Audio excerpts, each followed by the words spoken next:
We talked many times with people who claim that they've been to other planets. We talked to a man by the name of the Mystic Barber, the mystical tonsorial artist from Brooklyn, who claims he can astrally project himself to the moon and back at will. And we've talked to people who've been to Mars and to Venus. At least this is the stories that they've told us. But when a man like Ivan Sanderson, the noted zoologist, is going to sit in front of these microphones for some 5.5 hours and tell us that there may be little people arriving on this planet from other planets, then I begin to wonder, maybe there's something to it. Isabelle Davis is with us this morning. Miss Davis has spent a considerable amount of time investigating the subject that we're going to discuss this morning. Hans Stefan Sanderson, editorial director of Fantastic Universe, is with us. Mr. Sanderson has an article that was written by Ivan Sanderson. It will appear in which edition? It'll appear in the issue on sale the month next week. This was a bad booking, wasn't it? We should have saved it. Well, what'll be the date on it? In the March issue. March issue? Yeah.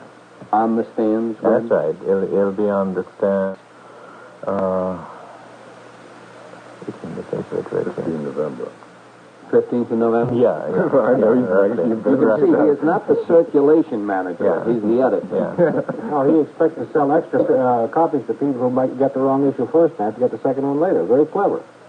You get paid, too, from that company. I know. Okay. I know. Fine. Everybody go out and buy. Don't tell him how much. Don't tell him how much. Lester Del Rey is with us, the author of the book entitled Rocket Through Space, published by Winston and Ben Iskwith, the cybernetician. I think that you'll be with us right through till 5:30 once we get this rolling.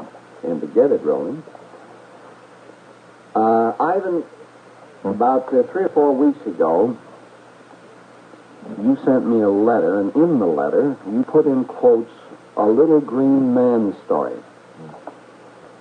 Do you honestly think that there's a possibility of people landing on this planet from other planets? Is this possible, Ivan? Let's forget about the green part or the orchid part or whatever color they may be. Is this possible, Ivan? Well, I will only answer that, John, if I may say, first of all, that they are little, some.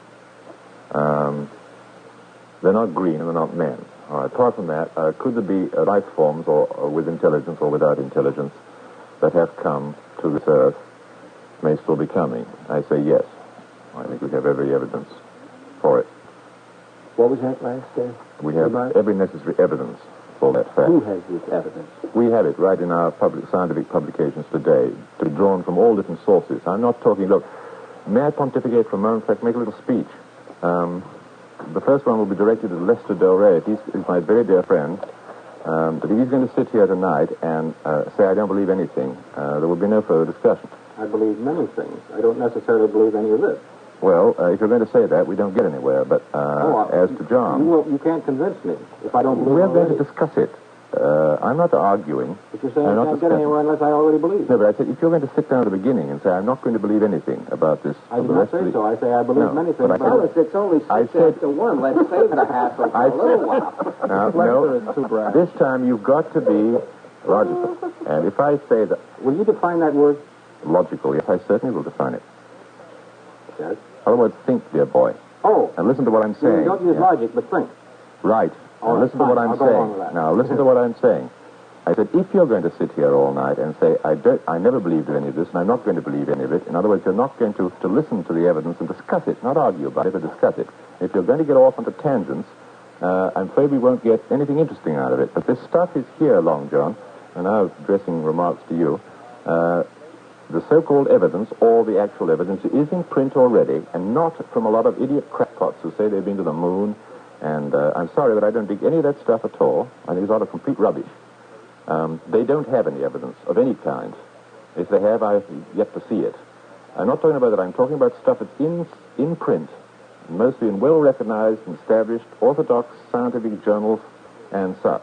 in addition to that, there is an awful lot of stuff, facts, recorded in this book that you have in front of you, Flying Saucers and the Straight Line Theory by M. Michel, which has been translated by Isabelle Davis and Lex Mather. Mm-hmm. We'll go into that later. But I think that there is something to be discussed here if we're not going to be altogether facetious about it. In other words, let's be serious about the subject and as idiotic about ourselves as we can, all right? Good. My pontifications are now over, dear boy. Thank you. And I'm your guest. What happened to you all of a sudden? What happened to me? I mean, nothing has been said, and you're ready to... The presupposition, although perhaps not intended here, is that a certain measure of belief is a desirable thing. I maintain that the presupposition for any scientific discussion is that no belief shall be involved. One shall look at the evidence, but belief does not enter into it. The burden of the proof lies upon the man who puts up the theory. It is up to him to prove it to the satisfaction of all others. This may be more than a lifetime job, but it is still his burden. It is not mine to believe. Yeah, but you're already muddling the issue. I did not say that. I said that if you're going to sit here and say I won't believe, it's not worth discussing. I did not say that. You put the words in my mouth. I did, intentionally. Brass. I wanted to quite clearly understood at the beginning. Let's talk with Isabelle Davis for a moment. Isabelle, you've been on the party line, I think, 2 or 3 times. Yes, I have done. I've had the pleasure of being here, I think, about 2.5 times before. I think the half time was you arrived about 2:30 in the morning with cake. Oh, I wish it had been me, but it must have been some other lady, because You came here from a party. Lex Mather and Ted Blocher. I came from a party, but if I bought cake, it wasn't really a big enough one for me to remember it. One complained. Oh, well, I thought of bringing you a cake tonight, but I just didn't have time to make it. Fine. Now, I want to ask you this question. I never realized until... Well, I don't know who it was that told me, but I know somebody connected with CSI, which is Civilian Saucer Intelligence. I have been told that you, Isabelle Davis, Lex Mather, and Ted Blocher believe in the little green men theory. Is that true? Well, with reservations, I think I'd better say yes and no in answer to that. Not little green men, because as Ivan has pointed out in his article, they really are not green. I don't think there's a single little green man. There's one that I think was dressed in green. That was the little Brush Creek man. Mm-hmm. But none whose color is really green. And where the expression came from, we have really looked for. We tried to find what case it was that gave rise to that expression. And I think the only reason why it occurred is because of the association with elves and pixies and so forth. And also it sounds much sillier, if anyone wants to laugh at it. It sounds much sillier to talk about little green men than just about little men.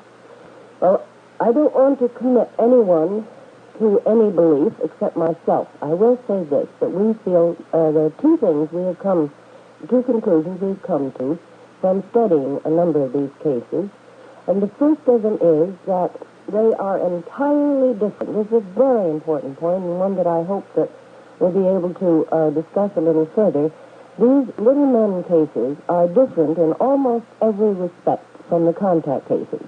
They should not be confused with them because I can point out 15 or 20 ways in which they are totally the opposite of those cases.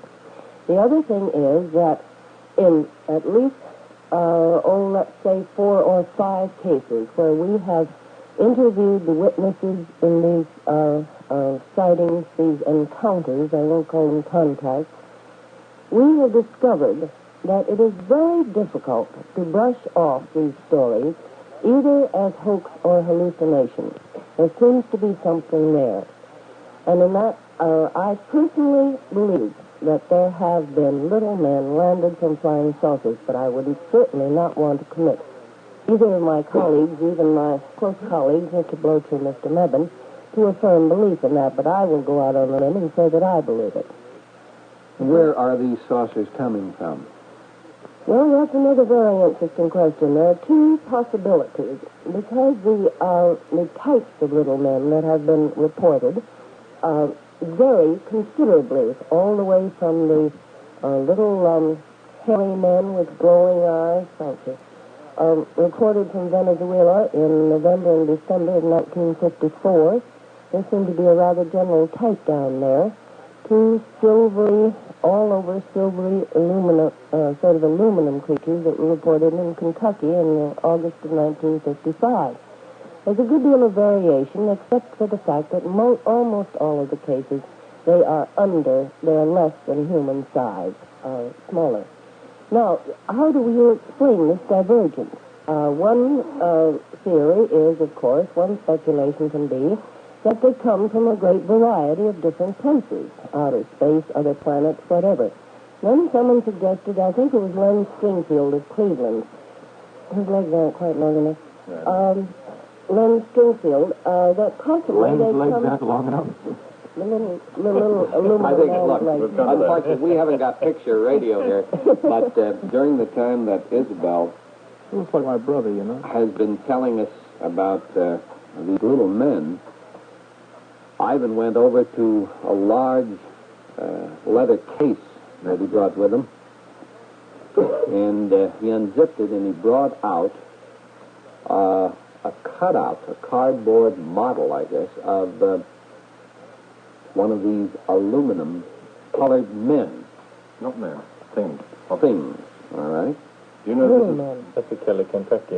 Yeah, this is a composite made by the United States Army and Air Force, and all the people who saw it had an 18 number, weren't there? Oh, no, not that Adults quite. There and the police and everybody else? Eight adults and 3 children. 8 adults and 3 children. And, sorry, a hand in front of the mic.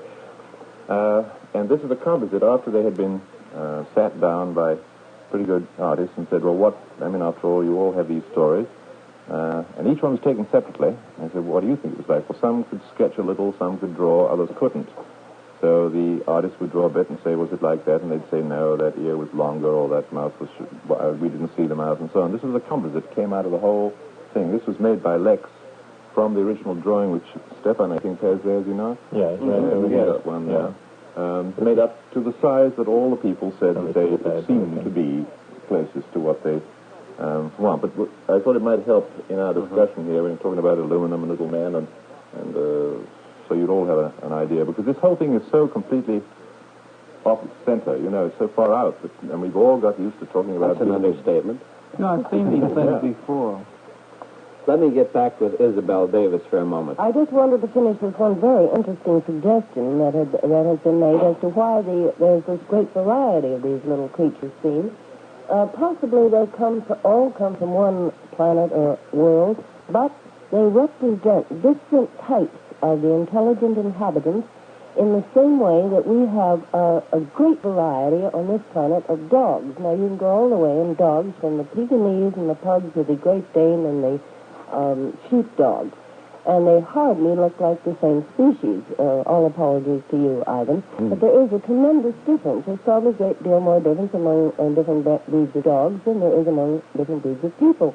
Now, if on this planet they produce creatures that are aluminum-colored, some of them are hairy, and some of them are all over gray, rubbery-looking, this would account, strictly on a speculative basis, of course, it would account for the rather large variety of creatures that have been reported. That's all I can say about where they come from. I certainly don't know, because this is one of the essentials of these cases, and that is there's no communication. These little creatures never make a statement about themselves or their homes. Can they talk? Do they have any method of communicating? In very few cases, there have been sounds reported. Sounds, yes, but nothing that is really intelligible. There's one very interesting case in Italy where the little man said something that was reported as Warum für uns? And the suggestion has been made that he may have been trying to talk German. Warum folgen Sie uns? Why do you follow us? Or something of that sort. Of course, this again is, I must emphasize, speculation. But in many cases, they say nothing. Most cases, I would say. In the Michel book, for instance, I think there are only 4 cases where there is any sound reported from the creatures themselves. 4 out of the 25 cases that he describes in Europe in the fall of 1954. Michel, you say that these little creatures according to the reports that you have, that they've arrived in flying saucers. Is that right? That is true. In all but a handful of cases, the saucer is seen, and in a number of these cases, the saucer is hovering above the ground, and the little creatures jump back into it or out of it, and it is seen. There are a few cases where the object itself was not seen. Isabelle, has anybody had the opportunity of getting into the saucer? Well, the people who've been contacted by Well, these there was little one people. young man, one of the Venezuelan cases, one of the little men came up and grabbed him and tried to take him into the saucer, lift him in. And his companion, who was with him, came up and struck the little man with a rifle that the boys had been rabbit hunting with, and beat him off. And he relinquished the boy, and also, I believe, a car came along with his headlights. This was about 2 o'clock in the morning. So he let him go. But they apparently were going to take him into the saucer. But this happened about a week or so after a case with similar little creatures, where one of 2 young men who saw them tried to grab one of the little creatures and put him in his meat truck. So maybe it was retaliation on their part. I don't know. We don't know, even though that they're the same group. But in this case, they tried to get the boy into the saucer. He definitely did not want to go. Ivan, you wanted to add something? I'm sorry, I got a little excited at one point. Isabelle, so you keep on saying flying saucers. I wish we could cut that word out. I think Isabelle agrees with me, though I'm a bit of a iconoclast. Well, I would disagree with you, and I'll tell you why. You think it's all sorts of shapes? No, I don't say that at all. I know you prefer UFOs. Well, look, saucer is one shape. It's an oblate spheroid, right? But the reports in Michel's book, quite apart from the serious-minded reports that we have in our files, cover an infinity of different shapes and sizes, and some of these things may be quasi-physical, some may be paraphysical, maybe say absolutely physical. I mean, I think if we say saucers and say yes, then everybody thinks, ho, ha, ha, flying saucers, and they think immediately of saucer. A saucer is the only shape we've never had, John. We've had a thing that looks like one saucer inverted on top of another. We've had dish-shaped things reported, and these are all reports, don't forget, flying this way with a dome up. But the saucer is not. It's a most aggravating term. And May I just say that according to the book that we're talking about this morning, written by Michel, translated by Isabelle Davis and Lex Mather, the title of it is Flying Saucers. I know, but the publisher... And I think that the majority of people listening to the party line, and those that may accidentally tune in about 1 or 1:30 in the morning, if we are not using the term flying saucers, they may not be familiar with the subject that we're discussing. Yes, that's my reason. I know it's a little stuffy, but to us to say each time unidentified objects in the air, they're not flying, incidentally, anyhow. But if we could constantly plug the fact that when we use the word flying saucer, we're using it just like we use the word dinosaur. There never was such a thing as a dinosaur. There is no, for instance, there's no such group of reptiles, extinct or otherwise, of the Dinosauria. Dinosaur means terrible reptile, and it is used as a sort of general term for any large or even some small reptiles which are extinct or alleged to be extinct, usually of 3 certain groups. Now, the major point that I try to make all the time is that this whole business of UFOs is an enormously complex one. And people are running around, including the United States Air Force, thinking they're going to catch one, and then we'll have the whole problem solved.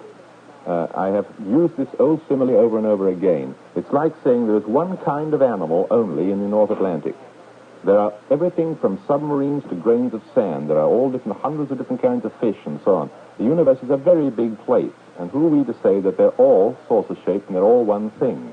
If I may make that point, I want to make it very strongly, because then we can start discussing this business on a logical basis. Well, may I just make this suggestion, Ivan?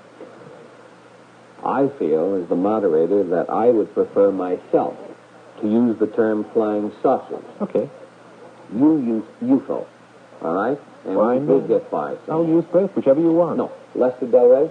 Well, I'm unhappy about the term of UFO for an entirely different reason. I'm also a little unhappy about this complexity. UFO is something that cannot be denied. The moment you say unidentified flying object, there is no possible way of saying that does not exist. As long as there is a light, as long as there is a cloud nobody has identified, as long as there is a vapor wisp in the air, as long as there anything, it could be an unidentified flying object. The word means so much and so little that to me it gets me nowhere. I cannot discuss it. I cannot conceive of it. I cannot anything because it's unidentified. There it is. Thereby it is logically untenable. I agree with you, but unfortunately the United States Air Force wished it on us. I use another word I've always used. That's EMPS, extra-mundane phenomena, which is anything that has not already been asked for or taken over by meteorology on the one hand or by astronomy on the other. And there's an awful lot of junk floating around in the sky that is not. And when I say floating, I mean floating, not flying. And we know that. I mean, nobody's ever explained ball lightning yet. They're only just now getting around to explaining the aurora. In other words, I like a comprehensive term which takes in everything which we have not yet pinned down to our satisfaction. It's a good term, but I don't think we're going to be able to sell it tonight. I'm sure we're not, but I haven't ever said it. But I'm very stuck with these two terms. You know, to whom you must speak about this terminology, you must speak to the makers of the dictionaries. The term flying saucers is now in at least 2 dictionaries that I know of. No doubt, but so's hot dog. What's that mean? Well, it's not a dog and it's not hot. Put words on them. Put in UFO or EMP also. Yeah. Ivan, quite. I don't think this will ever happen to you, but supposing that you... Everything happens. That you got... let's say you happen to be in the city of Chicago, and you found that you were a little short. In other words, something had happened, business wasn't too good, and you didn't have any money. Yes. What happens every time I go to Chicago? Good. Supposing you went to work at the amphitheater out there, you were going through the grandstand selling a meat product that was in a roll. Would you run around saying frankfurters, or would you sell hot dogs? I'd run around. Get your red hot. And I'd get a long term, like, would you care for some minced meat stuffed in an old dog skin, or something like that, you know? Eaten for a nickel. You know, you'd be known sell a lot. in Chicago. I've been in your business for a long time, John. I'm a rich man, too. It only comes to a nickel. He obviously is going to be broke every time he's in Chicago. Look at a quarter then. Ben, there's 2 ways to sell. Well, just a moment. I'll be there in a moment, please. Ben? Well, Ivan, in reading your article, I was fascinated by certain artifacts you said or strongly hinted could only be explained by the notion or the theory of extraterrestrial visitors in prehistoric times. You mentioned particularly a series of forts in Scotland and Ireland that have on the top, and only on the top of their stone walls, the stone has actually been melted to form a glassy ridge, which sounds like a beautiful defensive arrangement. And as you said, it was quite true that this is a feat that we've only been able to achieve with certain kinds of atomic heats. Now, the thing that, I mean, something like that is amazing to me, but also a string of questions come up immediately, is that any technology that is capable of, at will, melting stone to form glass ridges, why in the world did they bother building forts? They didn't. Whoever said they built the forts? All right, that's exactly what I wanted to know. The fused forts of Scotland, they start in the Lofoten Islands, which is off the west coast of northern Norway, and they run right on down. I think there's some in the Faroes. They're certainly on all down the west coast of Scotland. And they crept up again in Finisterre, and I think there's one outside of Las Palmas, in the Canary Islands. Now, I played in one of those forts when I was a kid. There's 3 lovely little islands called Rum, Egg, and Muff, and they say that rum and egg make muff. They happen to belong to a division of my family at one time on the west coast of Scotland. I used to go and play up there. Now, these forts are very crude, obviously Neolithic about time, maybe Mesolithic period. They're simply boulders piled together, and you'd think that you could go and kick them over, but you find that the Picts or the pre-Scots are pretty shrewd at building stone walls like our New Englanders.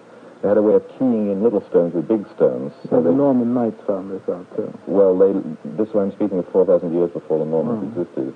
As a matter of fact, if you'd really be interested to know, my family actually apparently lived for about 6,000 years in one of these things here called Fussagarries.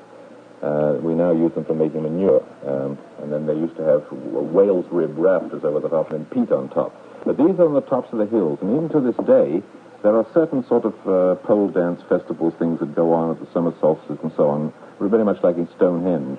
What, am I too far away from this mic? Yeah, you are, my friend. Sorry. Now, these forts were obviously fairly crude and were made by a fairly crude culture. But the odd thing about them is this. that in a very large number of cases, or percentage of cases of all the forts that are known, a part of this, the fort is nothing else but a huge circle of stones on a mound with the inside of the top of the hill flattened out to make like a saucer-shaped thing. Oh, did that awful word again. And then there's usually a ditch around it, and then another ditch outside that, what used to be called Roman camps. They're not, because the Roman ones are all square. Anyhow, they're pile of stones. There's, of course, no roof or anything on them today. It's all grass inside. Now, the top of the ridge of stone, always on the side facing the Atlantic, and in some cases been actually obviously melted, because they're made of rhyolite, andesite, granites, and geology. But here is this obsidian form, this glass, just exactly like volcanic glass. And you can see some of these boulders are half melted, just like this jug of water in front of us. If half of it had run away and made a patch of glass, and you can rub down into the peaty earth, and you can get out boulders that are melted, boulders that are half melted, and whole hunks of glass. They're part and parcel of a wall. It wasn't something that happened from volcanic activity from underneath, because it's on the top of the wall, and nearly always the most fused portion is exactly about 45 degrees angle up into the sky, pointing out into the Atlantic. It couldn't have been assembled afterwards. You couldn't, because it's a solid fuse. They're fused together. Now, the only theory I've ever heard of, and I suppose as usual we go back to old Charlie Fort, he just theorized out on a limb, just didn't think of anything, he just let his imagination run wild. He said that these things were obviously, this fusing was not done by the people who made the forts. Somebody else must have done it. Who was floating around in Neolithic times, who could direct heat down from the sky, hot enough to melt it. All right, then everybody, the natural theory is, and our good friend Lester over here, being a professional skeptic, would say, well, then it was a natural phenomenon. It must have been a bolt of lightning. How funny that bolts of lightning happen to hit only forts spread over about 2,000 miles. Why? Was the fort the highest object in the territory? Not always. The forts were put on the highest hill that they could find in an area, but, I mean, for instance, on Rum, Egg, and Muck, this is on Egg, E-I-G-G, and Muck is much higher. They just happened to, I suppose that was the inhabited one, and they put it up there. But if the fort was hit on one hill, why wasn't the top of the hill itself, which is also made of granite, hit next door, at least once? But the only fused rhyolites, andesites, porphyry, and granite, and a couple of others, well-known types of rocks that are found fused in that whole area are not just natural boulders lying around or erratics. They're always in these buildings. They project upwards. They are, compared to the surrounding territory, small in diameter, I gather. Yes, in other words, the theory of a lightning rod is that the lightning will strike the highest object and the most pointed object, most nearly pointed object. Now, I don't know a thing about these things, therefore I had no previous theory about them, but lightning will tend to strike a projecting pointed affair. It doesn't have to be a sharp point. It has to be a point relative to anything else around. Right. Now, may I say something very interesting there? You've brought up a very good point, one which I never heard of, or never thought of before, or nobody else has ever thought of it. Supposing that these Neolithic persons were just entering the copper age, we know that stone axes of a certain kind, i.e. the gavel, as we still have it, which was the stone axe of Thor, as opposed to the Votan lot. You know, in the North, the stone axe became a religious symbol, and a symbol of amongst the priesthoods in pagan times, of authority. Now, when they got metal, they used to repeat in metal the form of the original stone axe. Now, these people may have had copper, and your theory in that case, or your thought at the moment, might be that the people who used these temples, they probably were temples, places of worship, they may have erected some type of copper device sticking up like a spar or something, and that over several hundreds, if not thousands of years, would tend to attract bolts of lightning to forts rather than to just hills that didn't have a spike of copper standing up. Would that do it? It might. I'd hate to say so without knowing a lot more about it, but it's a possibility. There's one thing that disturbs me about the lightning theory is that I've seen lightning strike boulder heaps and all the rest of it. There's a distinct pattern that comes out. You can actually see the course of lightning through the rock.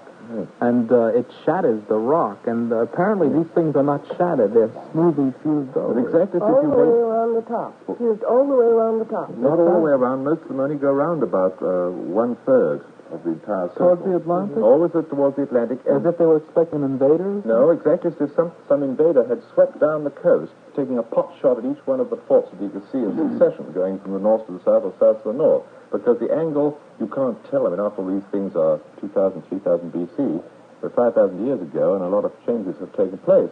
Even the whole sea level has gone up and down around there, but that's another subject. But it would appear that on the whole, as if these things have been shot at from the sky, from about 45 degrees up, from over the Atlantic. It doesn't look as if it's anything that had happened from the ground. Well, I had a wrong interpretation. I read your article. I'd gotten the idea you were implying that this was, and it sounded like a beautiful defensive arrangement to have boulders on the top of a fort having glassed edge. Oh, no, you can kick them and you can shatter the glass. Obsidian will tinkle. Well, now the idea seems to be this was inflicted upon the fort by some sort of invading force. This, having under their command such a fantastic weapon of say, a heat ray or something like that, able to melt rock. Just to keep this whole discussion logical, and to me it's very exciting. I don't know if it is to other people, but... Fellas, look, we can't even keep this logical if I don't make a few bucks. My George, you better. We won't even have a program. Too practical. Let me take just a moment to talk about one of our benefactors, the Hudson Vitamin Project. Ivan Sanderson, the noted zoologist. Lester Del Rey, author of the book entitled Rockets Through Space, published by Winston. Hans Stefan Sanderson, the editorial director of Fantastic Universe. And Ben Iskwith, the brash young cybernetician from Philadelphia. From where?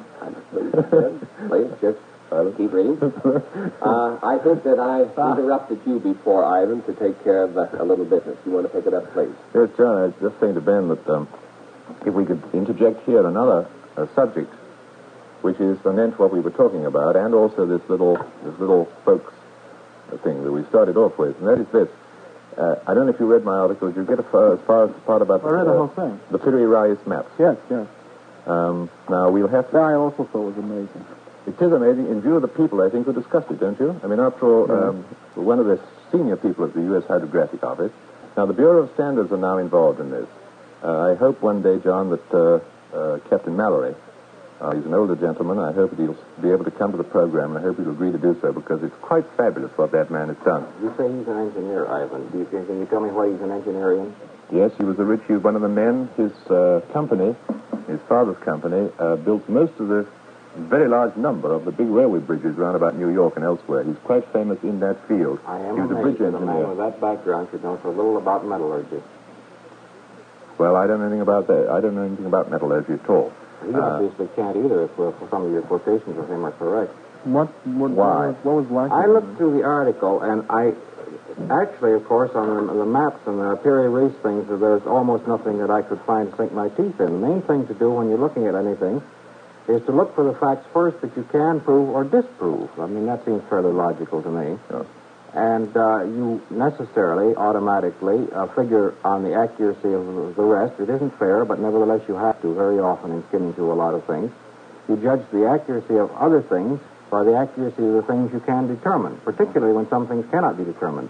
One statement that impressed me in there was the statement, another discovery of Dr. Mallory. I think that was a typo. You mean Mr. Mallory, didn't you? Captain Mallory. Well, he's Mr. Another discovery of Captain Mallory, which has now been seconded by both the Smithsonian Institute and the U.S. Bureau of Standards who ran the test, namely, that some people 7,000 years ago were also making steels in the form of alloys that require 9,000 degrees centigrade for their manufacture. That's what she said. Well, now that is absolutely ridiculous. That is completely and totally ridiculous. And looking down the list of metals, I find that iron boils at 3,000 degrees centigrade. 3,000, not 9,000. It would go poof at 9,000.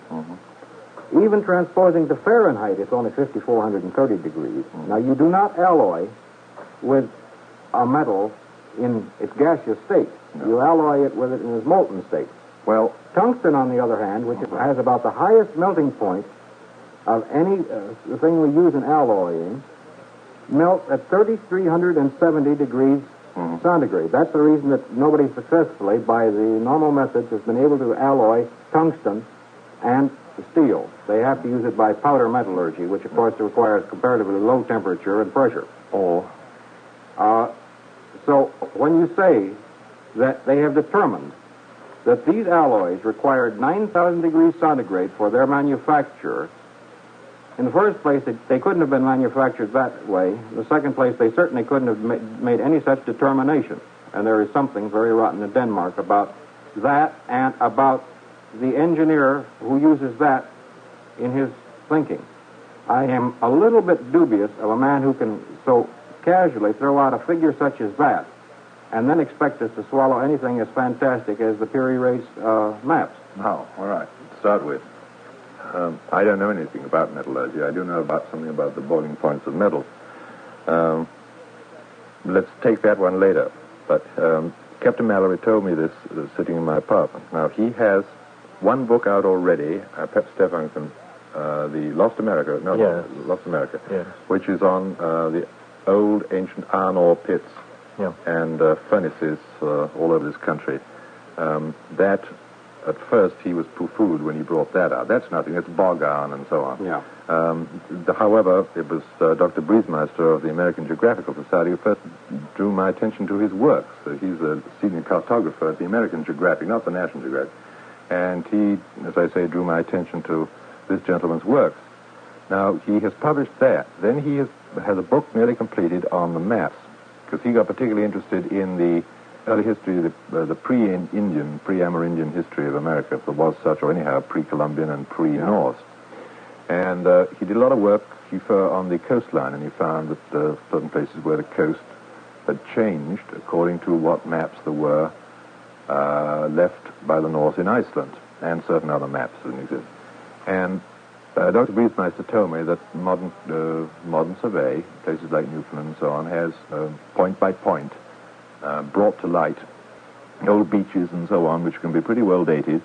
In fact, very, very accurately dated now, and with some with artifacts to boot, including wooden stuff. They've got radiocarbon fix on that, which confirm Mallory's theories, or not his actual theories, but his maps of where the sea edge should have been 2,000, 3,000, 4,000 years ago. That's the one thing. That began to make a lot of people think that stuff which Mallory had been working on for many years and had written up before carbon dating came in had something to it and it would have to be looked into. Then the period-rise maps came up, and we have this whole business which is in the article. You read that. And he is now working on another book which is coming out, and I repeated in there merely the statement that he made in front of Charles Hapgood, Stan Rao, myself, and a couple of other people in my apartment. I asked him at the time, I said, why 9,000 degrees centigrade is a terrific heat? Don't you mean Fahrenheit? And he said no, and he brought up the very points that you brought up. He said there are certain alloys which we simply cannot put together. They would have to be mixed in a gaseous form. And what is this, now I'm right out of my field, what is this pinch effect thing that the Russians have developed, and we now have Zeta in England, which is getting this tremendous heat. He didn't form alloys that way. No, wait a minute, I'm coming to it. But there is a way of increasing, we can get, in other words, we can get heats, we can get elements, is it? Yes, elements we can get heat up to a heat much beyond their boiling point and still retain them in a gaseous form. Yes, provided that we're using something very simple such as hydrogen. You put a little bit of iron in there, though, and the cooling effect is so terrific that the heat immediately vanishes. What happens in the sun, then? The temperature of the sun at the surface, and incidentally, we are not even dealing with gases in most of the sun. We are dealing with these stripped, broken parts of atoms. But at the surface of the sun, the temperature is only 6,000 degrees centigrade. All right, now go down into the center of the sun. Where is the iron chain, the whole build-up of the elements, what's his name? Fairly well down toward the center of the sun, apparently. That's the 18 million degrees K, absolute, right? 18 million degrees, but you are not dealing with normal atoms, and you are not dealing with any conceivable pressure. The pressure must be so terrific that it will squeeze the nuclei of atoms together. Just by the pressure. Right. Well, do you not think it's possible that a technology not too considerably more advanced than ours might at this time or some past time or sometime in the future be able to make to alloy metals which we cannot get alloyed today by using perhaps very great temperatures instead of having to go through breaking them up into their free ions and then sticking them back together? Might not the two things be the same? Just remember that gases do not dissolve each other in the same way that metals do. And when you cool them down below their boiling point, you will find that your steel will plate out long after other elements have already plated out, and you will still not achieve an alloy from this. Right, here on this Earth at this time. But what about the middle of a dwarf star? Well, if you want to say that they brought the middle of a dwarf star over and put it up above the Atlantic Ocean somewhere, then I will say that the thing is even more ridiculous. No, his simple suggestion is here are types of metals which the U.S. Bureau of Standards has got really stuck on. This is something which, and it's been lying in the Smithsonian as an artifact marked early colonial. And they looked at these things and they said, well, this is, we can't do these things. They must be mixtures. They can't be alloys at all. And they decided they were, I'm repeating what Mallory told me, and I am not a metallurgist, and I have not run the test myself, but I'm simply repeating. What kind of steel were they, Ivan? You said they were steel. They are steels with, if I remember right, I have them in there, molybdenum, cadmium, tungsten, and some... you didn't have them, but those are the ones? I think it was those. Well, those are the ones I listed as the highest temperature. Were they artifacts, actual things, manufactured? Yeah. No, let me explain. The Smithsonian has the most wonderful collection of North American artifacts of all kinds of Stone Age implements from the Amerindians. Why don't you give a rundown on the Perry Reese maps, too? I think the listeners would be very interested in it. I agree with you, Ben. I think you should do that first, if I may. You correct me, Stefan, if I'm wrong, then I'm going to mind a sieve, as you know. A Turkish naval officer, a matter I fancy of 30 or 40 years ago, found in some Turkish naval archives in Turkey, needless to say, some very remarkable maps. Now, these maps were ancient, not ancient, they were very old. They were alleged to be about the time of Columbus or Christopher Colon. And he got these maps and he presented them in the Library of Congress. And they were sent over here and they were looked at and they were found to be old maps and were greatly received and they were filed and nothing happened. Well, through a very long chain of circumstances, which I will not go into, Captain Mallory went and got permission to look at these maps. Now, these maps almost exactly reproduce certain maps which were in circulation and of which we still have copies in the Ptolemaic period at the end of ancient Egypt, when it was a Greek, under the Greeks. And those maps, in turn, parts of them, and considerable portions of them, were known and were mentioned earlier in ancient Egypt and in Mesopotamia. Now, he looked at these maps, and he was very interested, of course, in the ancient coastlines of North America. And he'd heard and he'd read in certain esoteric old books that there were maps, ancient maps, that is, Roman or pre-Roman, showing the coast of America. Well, he didn't know one way or the other until he saw these maps. And then there was Eurasia, the central landmass, and the Mediterranean was more or less, you could see what it was. And it looked something like the Mediterranean as it really is on this map. And then there was sort of vague thing up where Britain and North Germany is, and they had a great ocean running around Eurasia. Africa was sort of lopped off in the middle and was called Libya. And then beyond that was the great ocean, which is supposed to have gone round and round. In those days, most people believing that the Earth was flat. But then these maps had beyond the great ocean, vague, all around coastlines, very, very involved coastlines in a lot of detail, but absolutely wacky. And they were marked the land of the dragons and the land of this and all the rest of it. And he thought, well, they must be just mythical lands. And then he looked at it again, and he thought that there's an awful lot of islands round about Europe and Asia and Africa, which there is an island there, but they were all out of place. So he started in a linear direction, if you follow me. He picked a point, and he told me in my apartment, he said, well, one of them I picked was the present city of Marseille, because that's been there for many centuries, as Marsilia and so on.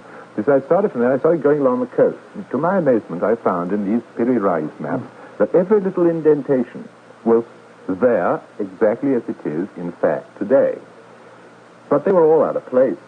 The thing went wandering all over the place. But as you went along the line, the coast, it was all there. He thought, well, these people seem to have done a terrific job of survey of Europe and Asia, the known world. why on earth couldn't they get it down on a two-dimensional map? And he thought, well, maybe they thought the Earth was flat. And he tried various things to see if he could sort of stretch the maps, oversimplifying, one way or another, to make it coincide with actuality. Nothing happened. He couldn't get anything out of it. Then he went to the U.S. Hydrographic Office, and he was working with a number 3 in charge, Mr. Walters, right? Yes. M.I. Walters. And he was deeply interested in these maps. He said, my goodness, they've been lying in the Library of Congress all this time. And he started looking at them. And the two of them worked them together. Now, maps are made on what's called a grid system. The Earth is a globe, and in order to get the surface of a globe onto a flat surface, you have taken for a lot of trouble. And throughout the centuries, people have tried all different kinds of methods. So we get all different kinds of projections. Most of our common maps are on Mercator's projection. But they're all worked out on what's called a grid system. In other words, you draw lines up and down and across, latitudes and longitudes.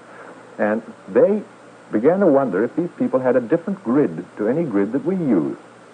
Well, they fiddled around with this for a number of years.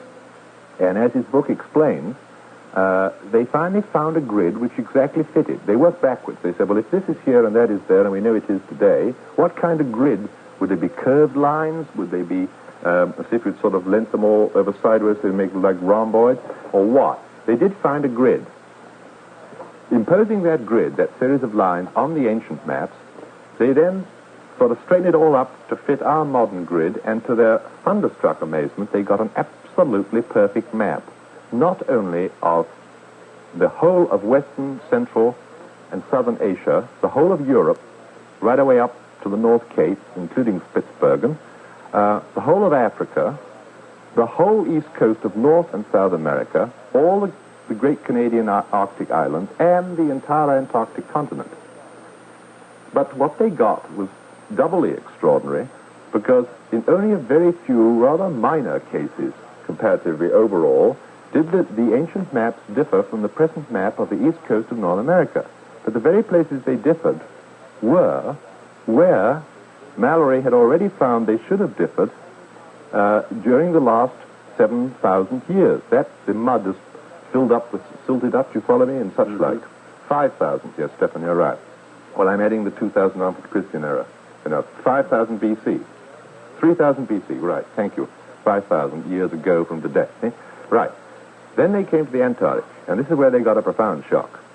Now, all this has been spoken over a certain very erudite scientific radio program that's been run by Georgetown University in Washington, D.C. for a number of years. And these are leading scientists. They had on that program also Father Linehan, FS. He is a seismologist from Boston, Texas, and he... Director of the Western Observatory. Director of Western Observatory. In Boston University.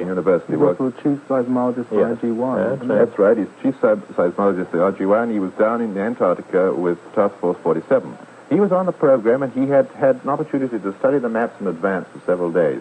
He was absolutely amazed. He said, look, we are now finding out what the coastline of Antarctica is like merely by shooting off bombs and taking the, the reflections from under over a mile of ice. We don't know where the ice ends and where the land ends and where the sea begins. We're only now beginning to find out. And yet everything we have found out to date is on these maps, which were made 3,000 years BC. How were people mapping the whole coast of America? The maps were made then? The maps had been made. I thought this was an infinite series of copies. Yes, from my dear. maps. Now, be logical for a moment. Translate. Wait a minute. Those maps were in existence at the time of Columbus. They could not have been made at the time of Columbus because Antarctica and the Arctic islands were already glaciated at that time. I'm merely trying to separate the fact that these were necessarily copies. Yeah, but the maps themselves... We don't literally have the maps that were originally made 3,000 BC. No, we have the periodized maps. But they were copies of earlier maps, and those said to be copies of earlier ones. But here is the point you've got to get at. The maps were made, apparently, before those lands were glaciated. Now, either those lands only got glaciated within the last 500 years, and we know that that is not so because they were glaciated when the Norska first went, which was 1,000 years ago, up to the Arctic lot. Even then, it meant that at the time of Columbus, somebody already had mapped the whole of the eastern seaboard of both Americas and Antarctica. I will give you credit, something even more fantastic than that. They were mapped far more than 3,000 years ago because the period required for the accumulation of the ice over the Antarctic continent would necessarily extend into tens of thousands of years. And they would have had to be... No, I'm afraid you're quite wrong there. And if you read Charles Hapgood and John... The Earth-Shifting Crust. I don't think Charles Hapgood is fully accepted yet. No, he's not, but... and there is a certain quantity of ice there. Read Ewing. And Ewing has exactly the same opinion as Hapgood. All right, he is Professor Ewing over here up on the bluffs there. He just had another piece out the other day. No, they have discovered that ice can accumulate extremely rapidly. In fact, this is just a possibility that you may be able to bring on an ice age, not in 1,000 years, not in 100, not even in 1 year, but in a matter of hours, under certain circumstances. But accumulation of a mile of ice will not necessarily take 10,000 years at all. It takes a certain length of time for the water itself to fall, and if they can bring an ice age down in a matter of hours, if they can get that much water out of the atmosphere when it isn't in the atmosphere, I will indeed be interested. Excuse me, not water. It's first of all, it's snow. And it's not water vapor that comes down, it's snow, and it's a very different matter. Now, secondly, I did not say that all the ice in an ice cap came down in a few hours, but the difference between not having an ice age, it's so-called, and having an ice age can, under certain circumstances, the changeover can take place with adiabatic winds in a matter of almost of minutes. How else? Wait a minute, Ivan. The definition of an ice age is an age when the ice covers the land. No, sir. Yes, it is. That's the old theory. You think that the definition is not a theory. That is the definition. Well, then I'm saying if you want to say the conditions necessary to the causing of an ice age may come about in a matter of hours, I suppose theoretically that could happen. You could have such a puff of soot and other things into the atmosphere that, or a number of other ways, that it could happen.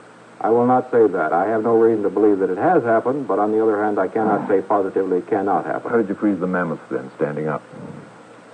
Work that one out, but we won't do that now, because that's getting in another... I'll tell you, if anybody's going to do anything, I'm going to do it right please, now. John. And you fellas and gals who want to get into radio, don't even be concerned about the ice age, because this will not happen this weekend. That I can assure you. Civilian Saucer Intelligence, Lester Del Rey, author of the book entitled Rockets Through Space, published by Winston, and Hans Stefan Sanderson, editorial director of Fantastic Universe. Ivan? I'm sorry I interrupted you. What? No, I'm sorry. Lester, that's right. Pardon me. Lester Del Rey. Well, my first question on the map, essentially, is have you seen the map? The original? No. Have you seen the method they used? Have you seen any details on it? Yes, Captain Mallory, when he was at my place, he had a whole briefcase full of things that he showed me. But I am not going on that. I'm going on what was said by the three people on this program. And their names on the and who basis they are. of a radio program. Mm-hmm. Well, authority is a fine thing, but I can remember when even the authorities have been confounded. As a matter of fact, I remember when a couple of authorities accepted Churchward's ideas on Atlantis. And I would hate to rake that up again, except for the fact that I don't always accept authorities as the best thing. You have not seen the maps yourself.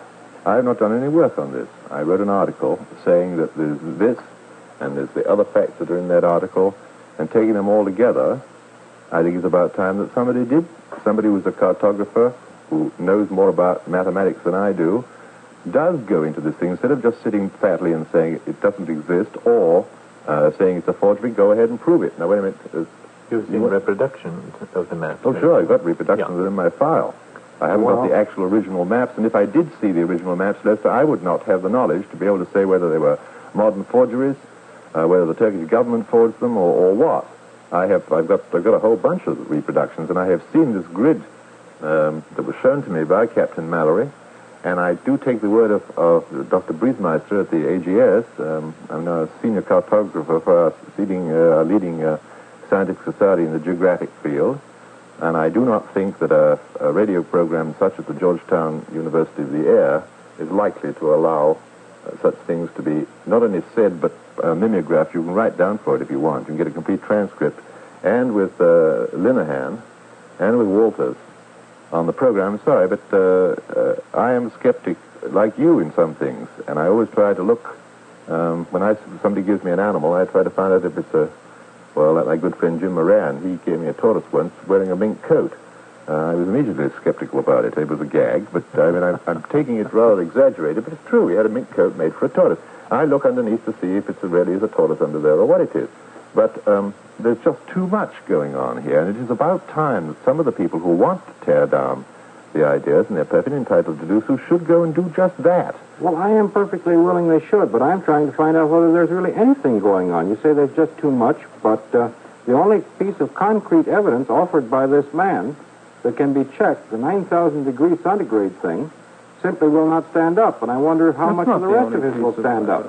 That is the only thing which I can check, Ben. No, there's more than that. I'm not submitting, saying or classifying these things as as evidence. From reading Ivan's article about them is, and from fooling around with ancient maps myself once in a while as a hobby, I've never seen any ancient maps with any sort of detail except with the very close regions to where the map was drawn.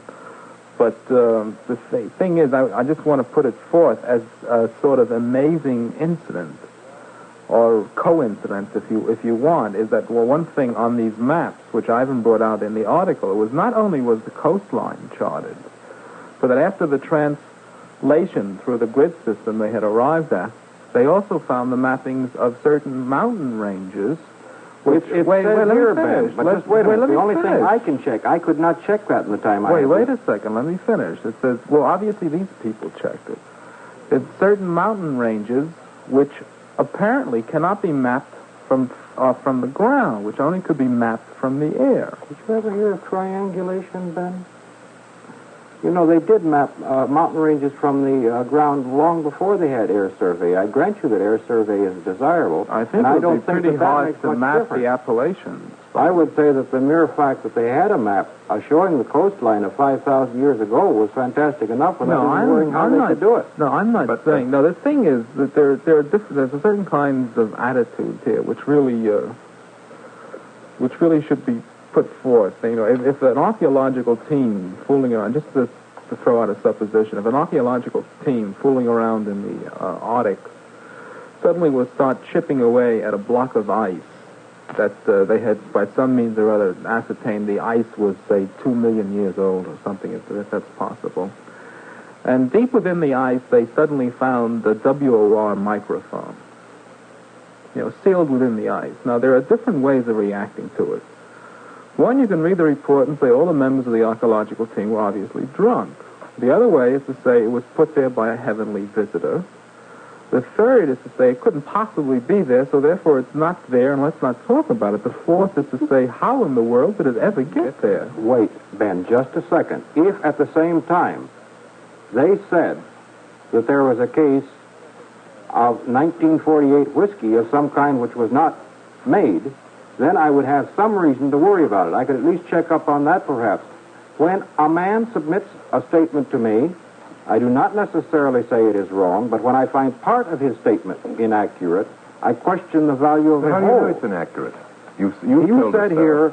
You have told us so. In your article, you stated that this alloy, which has now been seconded by both the Smithsonian Institute and the U.S. Bureau of Standards, certainly should be able to check these things, that some people 7,000 years ago were also making steels in the form of alloy that require 9,000 degrees centigrade for their manufacture. You know, they would require 9,000? Didn't they? I think so. That require is what it says. Why? Maybe I did. All right, it doesn't matter anyway. Excuse me. Now, when I find part of the evidence so highly dubious, and the rest of the statements fantastic, I have a certain right to skepticism, Ben, and I think you have every right in the world to skepticism. I'm very skeptical about a great many of these things too. But the thing that threw me, I know nothing about metallurgy, and so I didn't see this thing that apparently leapt right out at you. It was pretty obvious. Well, not to me. I don't know anything about the melting points of melting temperatures of metals or anything else like that. The thing that got me and started me buzzing was not so much the temperature, which, if someone could have said the melting point of steel at 18,000 degrees, and it wouldn't have made much difference to me because I don't know that much about it. The thing that got me was steel, the word steel. Quite.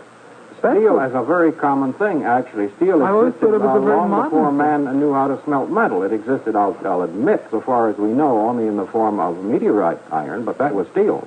But here are artifacts which have been lying in the Smithsonian Institute, which have been labeled early colonial iron, which have turned out not to be iron at all, to be steel, and they have now themselves said, Dr. Mallory showed me Captain Mallory, one of the letters.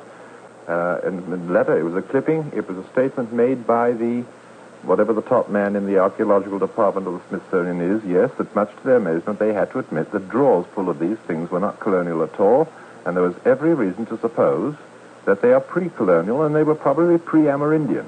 Then in connection with that, they have found these, some very primitive smelting furnaces on hilltops and such, showing that there was an Iron Age going on in America, which had never been known before. But wait a minute, that amongst some of the iron artifacts were steel artifacts.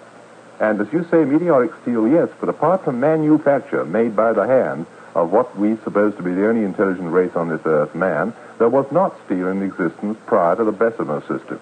Except that which had come out of the, what? Give me an example of natural steel. There was a certain amount, yes, there was open hearth steel, and as a matter of fact, there was even such a thing as accidental steel. Steel is an alloy normally, an alloy of iron and carbon, as you know. Yes, but this was steel in the form of artifact. As a matter of fact, they got steel. One way of getting steel was very simple. They would make it out of soft iron and stick it into charcoal, in which case some of the carbon from the charcoal would go into the iron and produce an alloy of steel. Yeah, but the whole point is...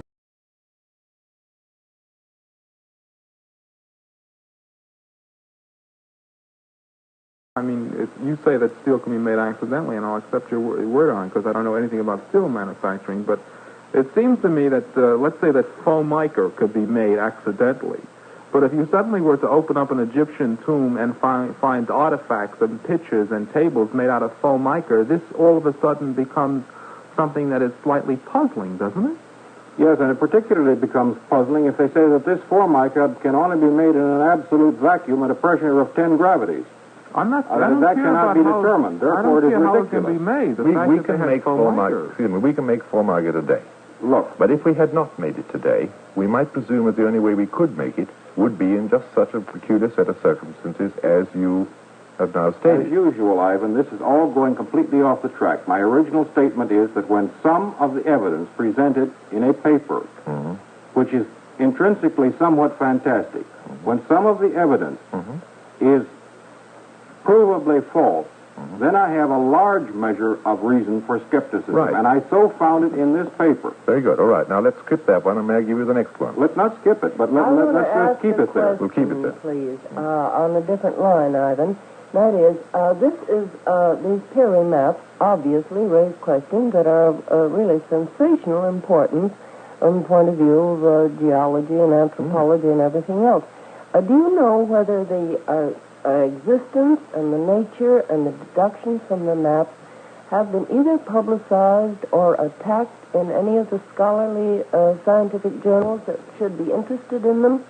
It seemed to me that they should have been talked about, in Scientific American, for instance, not technical journals. Mallory's work is coming out on the maps. In the meantime, it's been going on for several years, and there was most furious discussion went on in various quarters down there. As a matter of fact, again, I say I would like this program for me with Captain Mallory, because I'm simply, that is why I'm not presenting his theories for him. I'm simply stating what he has put in print so far, and what I have got from this other publishing source, and what he told me that night. But I know there's been a tremendous amount of discussion, and he can go all into it and give you all the references back and forth on both sides. There's been a lot, but they're going to wait to pop on him as soon as he's there is only one slide about the Perry Reese maps, as puzzling, as astounding as they seem to me, is that there was one point in which I would side with Lester, which I think as the strongest point for skepticism, which I think, Lester, you should have brought up, is that In finding this, in devising or finding what grid system apparently the ancient mapmakers used, they were perforce they had to work backwards. Now, Ivan, I think you'll agree that working backwards you can find anything. That I interjected in my conversation. He never told me that, Mallory. I'm sorry, that's my mistake. Perhaps I shouldn't have said that. Maybe they didn't. But I was given to understand by him, because I kept on questioning him, well, how did you find out? Because he went on, yeah. He said they worked a very long time until they found one, and I imagine it was, he said, or if this was there and this was there, but it really is there and there, do you see? Take 3 points or something, then and there was a grid, what would it look like? That's, as far as the best of my ability, how he tried to explain it to me. Well, the thing that raises... I don't want to mislead anybody. Yeah, the thing that raises itself in my mind is that if... perchance, again, by this method of working backwards, it's quite possible that if I wanted to devise a system, assuming the ancient mapmakers used this system, if I devised a grid working backwards, I could also probably get very close approximations to the mountains of the moon, and therefore come upon the speculation that perhaps these ancient maps were really... From that number of points astronomical charts. I wish I brought the maps with me, because they're enormously... Working backwards can be dangerous. It can be very dangerous indeed. Well, but look, don't hold that against Mallory, because I'm just saying that in my conversation. I'm not saying he did it deliberately. No. This is, I mean, he had to, but this is still, it leaves a very open area. I should imagine, and that was my thought, that they probably did have to work backwards from what he told me. He said, after all, they were there, and they were all, I use the word wacky, which is purely an editorial phrase, but what he used, he said they were all out of kilter. Then it dawned upon us that they were all equally out of kilter. In other words, there was a mathematical connection between the amount they were out. They were in the right order next door to each other and about the right size, but they were stretched in some such way. And it was a question of, I suppose it's easy enough if you have got the world as it really is, and the world as it's depicted here. Once you had the thought that there might have been a grid used, I should imagine that which almost amounts to working backwards, doesn't it? Try and squeeze the one you've got in the ancient map to fit the map as it is today on one of our recognized systems. I think... Still remember the effort made to fit the Piltdown man into the scale of evolution. Yes, and there was as much reason to accept that at one time, certainly, as there is to accept the theory race map, without the fact that there was a statement in it which could not be backed up. Piltdown very, very always very The Piltdown was always very suspect, and I maintain that on the evidence standing before me now, this is very suspect. No, there's quite a bit of difference. I don't think you have a difference. right, Lester, just because there's one thing wrong to disregard all the other things. Wait a minute, Isabel. Wait a minute. I'm very much impressed by this, these Antarctic explorations of the under the ice, by using explosions and measuring the speed of the sun from them. If the shoreline of the buried shoreline turns out to be the same as under in these maps, I'm struck by that. I don't say that I understand it. I don't say about it, but I don't think you can ignore all of the other facts just simply because one fact doesn't fit with the Wait a second, Isabel. In the first place, provided the original maps show a correlation with the Arctic ice, the land under the Arctic ice, Antarctic ice, provided that is so, and provided it can be demonstrated, and is successfully demonstrated, then there is some reason to look at this. At the present time, I have not seen adequate evidence to accept this. I have seen no more evidence than I could have provided for the reality of Piltdown man. You're on very, very skating on very thin ice. So are a great many scientists who accepted Piltdown man. He was always suspected. By many, but there were very many articles in learned journals which accepted Piltdown man. That's because... Man, please, let me finish. The fact that something appears in a learned journal or over a quasi-learned radio station, if so such exists, does not establish irrefutable proof of anything. On the other hand, when the same man comes up with something which is utterly preposterous, offering a learned group, or at least a recognized testing group, as is evidence on that, then I certainly have no compulsion to accept any of it. I have every right to regard the entire thing with suspicion until it is proved otherwise. Do you still suspect the cranium of the Piltdown man? I always did. I was one of those who did not accept the Piltdown man. Well, I'm afraid your entire argument collapses wait a second. then. Your philosophy collapses. I said the cranium. Oh, the cranium. The reality of the cranium? Yeah. That, I believe, has been established by now. It establishes an exceedingly The jawbone had no relationship to the cranium. The jawbone was a fake and was a chimpanzee's jawbone. Though I may say that some of the leading scientists said at the time that with a very little change it would become purely human. So that's beside the point. But what has been overlooked in this tassel at the British Museum is this, and I have a letter to this effect from none other than Professor W.C. Osmond Hill, right in my briefcase. I'll look it out for you, in which I had asked him this very question. Oh, yes, everybody is happy now Piltdown Man has been gotten rid of. He was an awful nuisance on the family tree of human life at all times. Thank goodness he's gone, it's done, it was a fake. Old Dawson did it. But they've all overlooked the cranium. Now, they have now gone to work on the cranium, and they've found that it is just exactly as old as Dawson said the combined cranium and mandible was.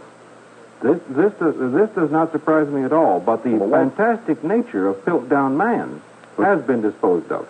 It was always pointed out by Elliot Smith, and as a matter of fact, if you read The Antiquity of Man and any of the standard textbooks on human physical anthropology and the origin of man, you'll find that Piltdown Man was always out on a limb, and the better men, Elliot Smith and Woodward, Smith Woodward, and all of them. Keith, yeah. He did a tremendous amount of work on it, but he always said it doesn't fit. The jaw does not fit to the skull. They look as if they do physically. Yeah, Kroeber never accepted it at all. And in class, a number didn't, Ben. Kroeber in class would say it was a forgery. The point remains that men of good reputation, men who had reason to know, did accept it. You can always for this reason, and this is the reason I would like to point out. Please, may I finish? The reason that I bring this up is very simple. You cannot prove on limited authority anything.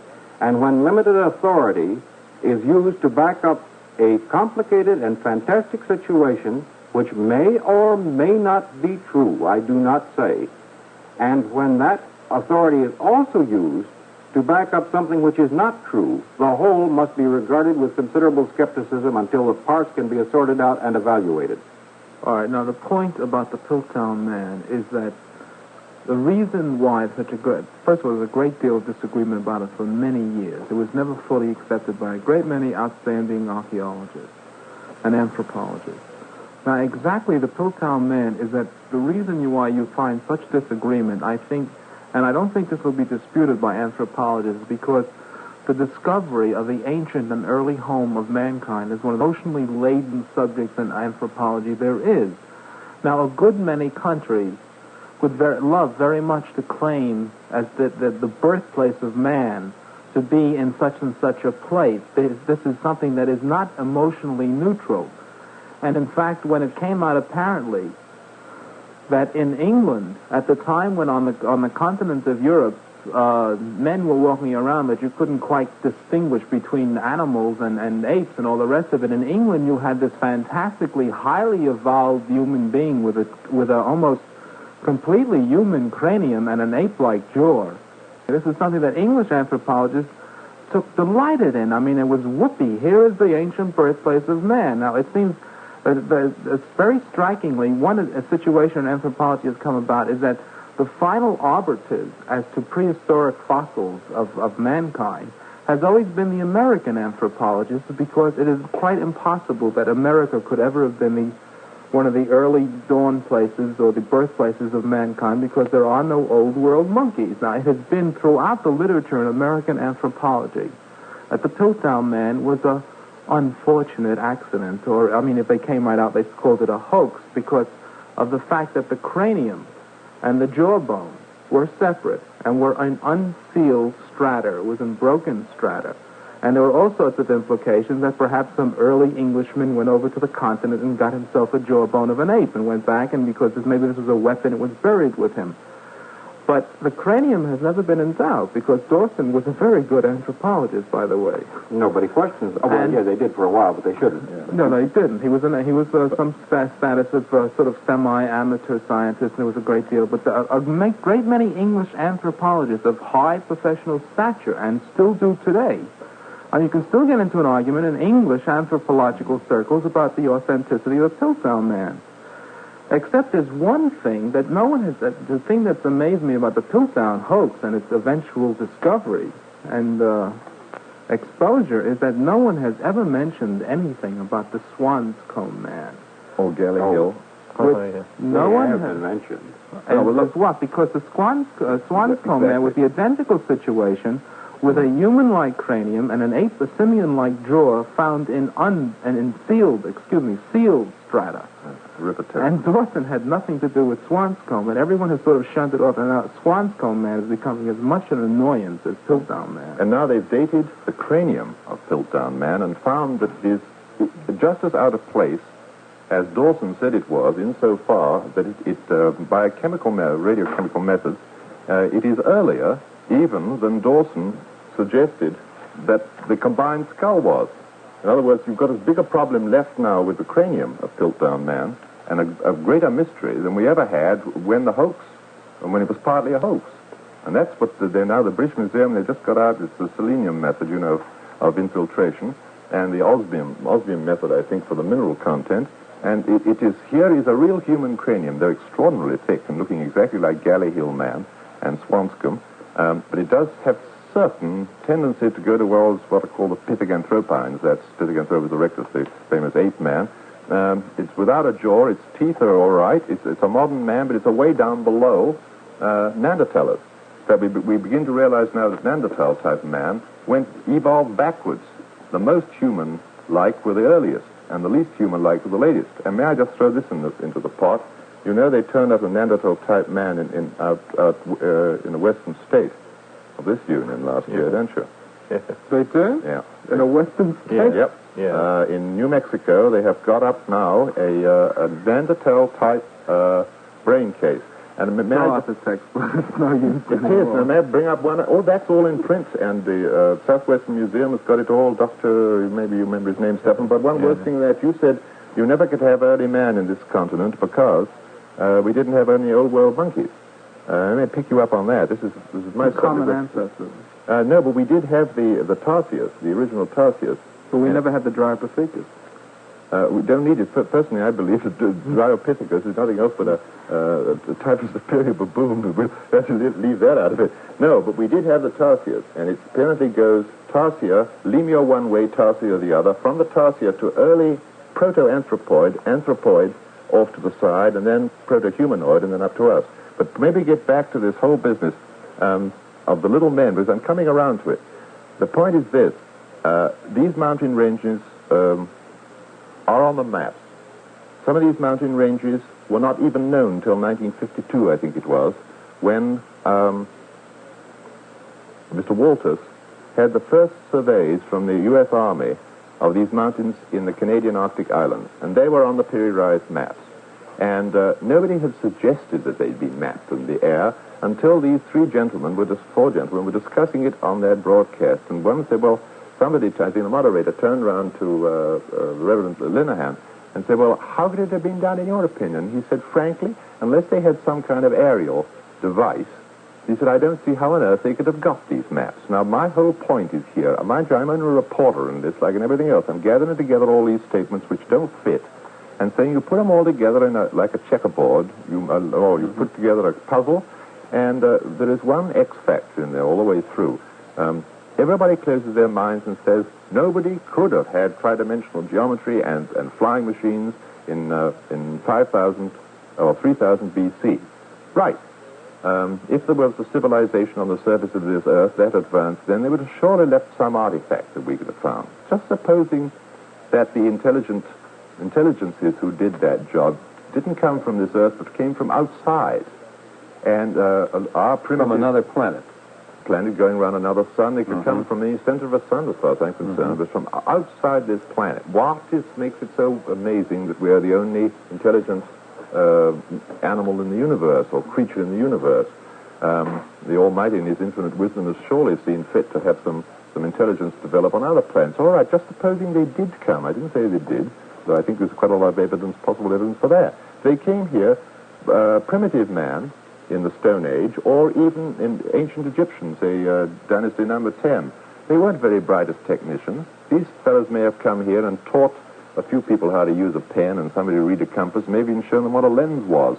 But if these visitors from outer space or inner space were coming here, they're not going to leave their artifacts lying around on the surface of the Earth. They'd be very valuable in their ships. They wouldn't loan them to a lot of primitives, but they might have taught the primitives to do some of the hack work in the mapping and a bit of mining for them.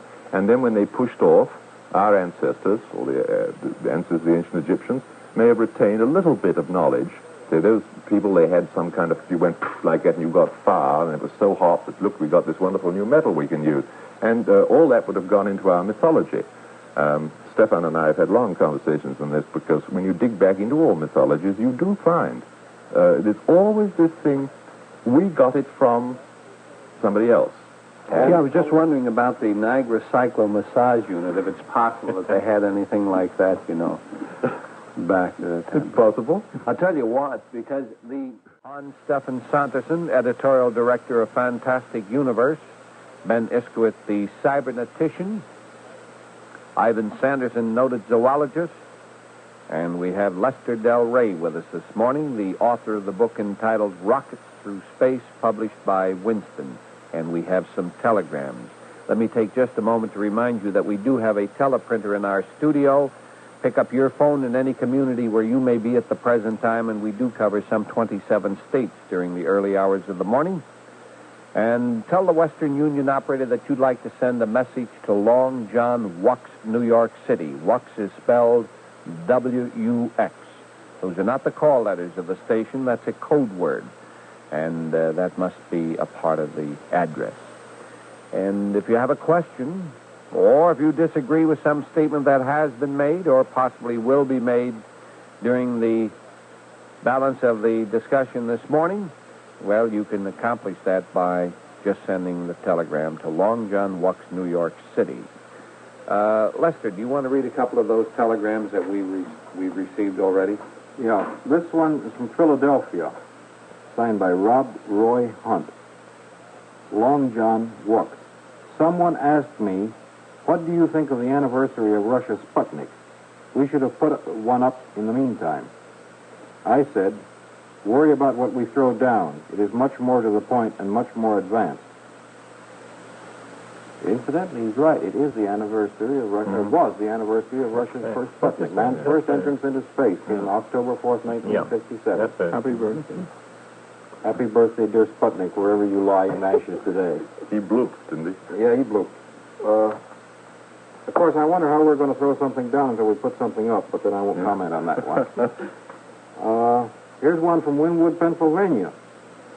Please tell the Philadelphia folk Ben that I hope we shall very soon again hear the superb Ben Iskwith, spelled right, too, of the Jurgen discussion of May 31st, 1958. Signed, Marion Clark.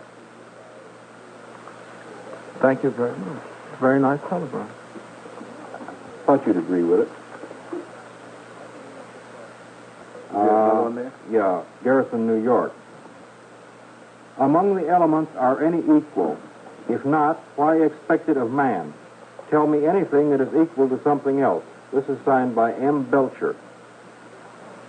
What's that? I don't quite understand it myself. Among the elements are any equal? I mean, with certainly not in weight, in atomic weight, but I don't know how else you would figure it. Interesting, anyway. I guess the idea of the telegram is that if the elements are unequal, why should you expect forms of life such as mankind be equal to any other kind? Yeah. And here's one from Brooklyn, Long John. How many cases of the creatures are recorded? How many persons have seen them? This is signed by Sidney Isaacs. Well, I think that Isabelle Davis will comment on that after a brief period of time, because we want to continue the discussion in the line that it has been going. Here's one other telegram. Evidently, this man, that's Howard Menger. No, evidently, he doesn't agree with some statement that's been made. Let's find out. Read it first, please. This is from Howard Menger of Lebanon, New Jersey. It says, Long John. Scientists of 150 years ago considered the platypus of eastern Australia and Tasmania to be a hoax. Skepticism has not changed any about other so-called mysteries of today. Tell Ivan there are little men, and we have photographed life forms. Photographed life forms? Well, first of all, let's clear away the first part. Howard is quite right on the subject of the platypus having been disallowed for many years. First of all, they thought that it was the things that sailors used to make. They used to get the front end of a monkey and stitch it onto a fish and sell it in the seaports in Europe as a juvenile mermaid. Some of them were so beautifully made that you really couldn't tell where the fish began and the monkey ended. And they did, when they first saw the platypus, they said, oh, rubbish. I mean, somebody's just taken a steamroller and run over a groundhog or something and then put a beaver's tail on it and a few other things. But this other business I don't get at all. Tell Ivan there are little men, and we have photographed life forms. I photographed life forms the other day. I took a picture of people. Exactly. Where's that sign of mine? Down, help me get rid of people. No. Stamp out people. Well, here's Howard. I've known Howard for many years. I'd like him to explain himself. Of course, he's photographed life forms. You can go out and photograph a bug in the backyard. That's a life form. He means extraterrestrial life. I fancy so. But where is photographs of little men if he's got them? Certainly like to see them. Yes, I've never heard of any photographs. They don't register. Nor have I. Well, there's a possibility that... Well, Howard is always making statements like this, dear boy, if you're listening. We've known each other for a number of years. You're always saying that you've got these photographs and this, that, and the other. Where are they? Why can't we see them? And I'd like very much to see a photograph of a little small-type humanoid. I'd like to see a clear photograph of one of these human-type space people. I have yet to see one. I've seen a silhouette. In the Allingham book, you remember, there was a photograph of a shadow, which was supposed to be a humanoid extraterrestrial from Mars. Thank you for bringing that up. Just the back view. Yeah, just the back view. But that's the only picture that I can recall. If you accept our aura rings, of course. Well, there's that little creature that's in some museum in Colorado. Oh, yes. Yes, I know. Kenneth Arnold's pamphlet. I've seen that creature. You've seen that creature? But this is a little, quote, man, unquote. I don't know what it is. What do you think it is? That creature was shown to me by Ted Kazimiroff, who is now the official historian of the Bronx. He's also a very wonderful, wonderful person, and he teaches dental surgery on kids, what's it called.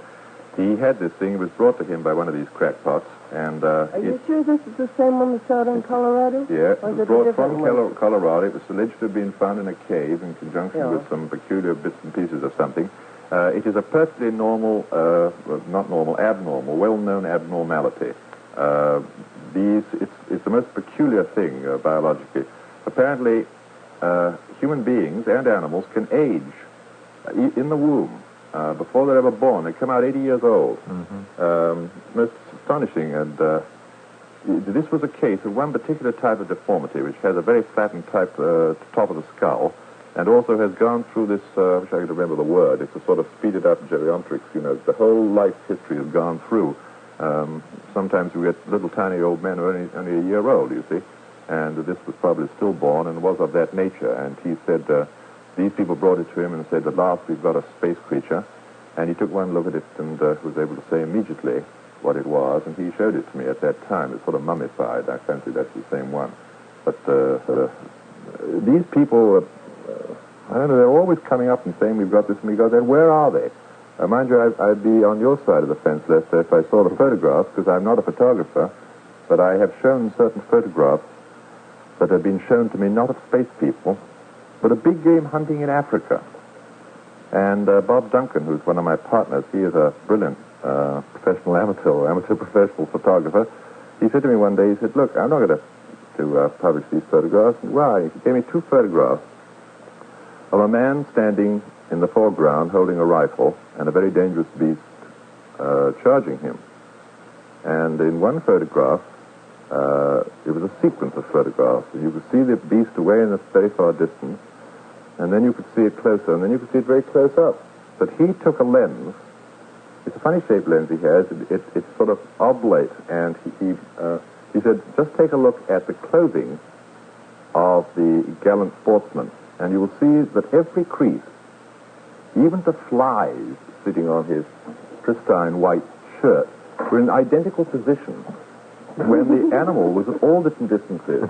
And he said, I will not publish the one where the rifle is practically sticking down the nose of said beast, because it's the same beast which you can just see in the distance in one photograph, and the man is standing in exactly the same position. So they've simply done a nice dubbing job, one on top of the other. Well, hasn't this been proven to have been done on some of the contact photographs, too? They aren't that good, even. It has been proven. Have you seen the sets that were sold at the spacecraft convention? I was at the convention, but I didn't have time to see the set. I You would haven't assume seen that the they are set? the same ones. They're extremely interesting. Aren't they the same pictures that we've always seen? No, there are some new ones. And if there's photographs of little men, as this is what he's talking about, or of life forms, are no more convincing than that set, which was sold, I believe, for $8 a set. According to the newspapers, you're wrong, Isabel. They have a special convention price of $5. $5, right, but the literature lists it as $8 if you order them by mail. I know. They are really a fantastic set of photographs.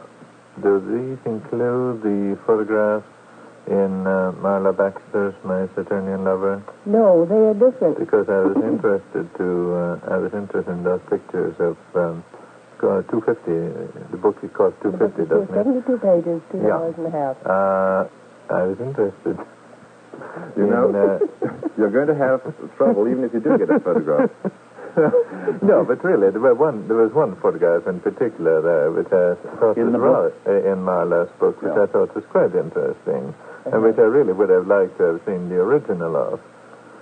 Incidentally, do you remember? Which one is that? The one the man disappears, he doesn't show on the film? No, I'm thinking one of the spacecraft landing, which showed rather a Saturnian craft, which reminded me of a few other photographs I've seen. But do you remember, Ivan, on one occasion when we had one of these discussions, when I told Howard, and I repeated on the air again, that any time he expects a landing, or any time anything is going to happen, I would be delighted, and I think I can speak for you, too. Certainly what I'm saying. We would both be delighted to be there.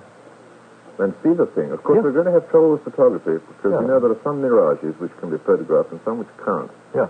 And Still, I don't think a photograph would be even would be evidence in itself. I would be delighted to be present at any such happening. Of course, it might end up with Lester expressing his doubts about me, just as he expresses his doubts about the complete, should we say, doubts about the possible gullibility of Father Lenehan.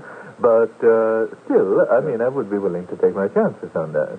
So would I. I don't think either of you gentlemen would approach the occasion in the proper frame of mind, and therefore I doubt that you will be invited. Well, but you see, Isabel, I have in my day, in my younger, less unregenerate science fiction whatnot days, I've studied the philosophies, I've had some familiarity with the higher things, and so I undoubtedly would approach it with the proper spirit.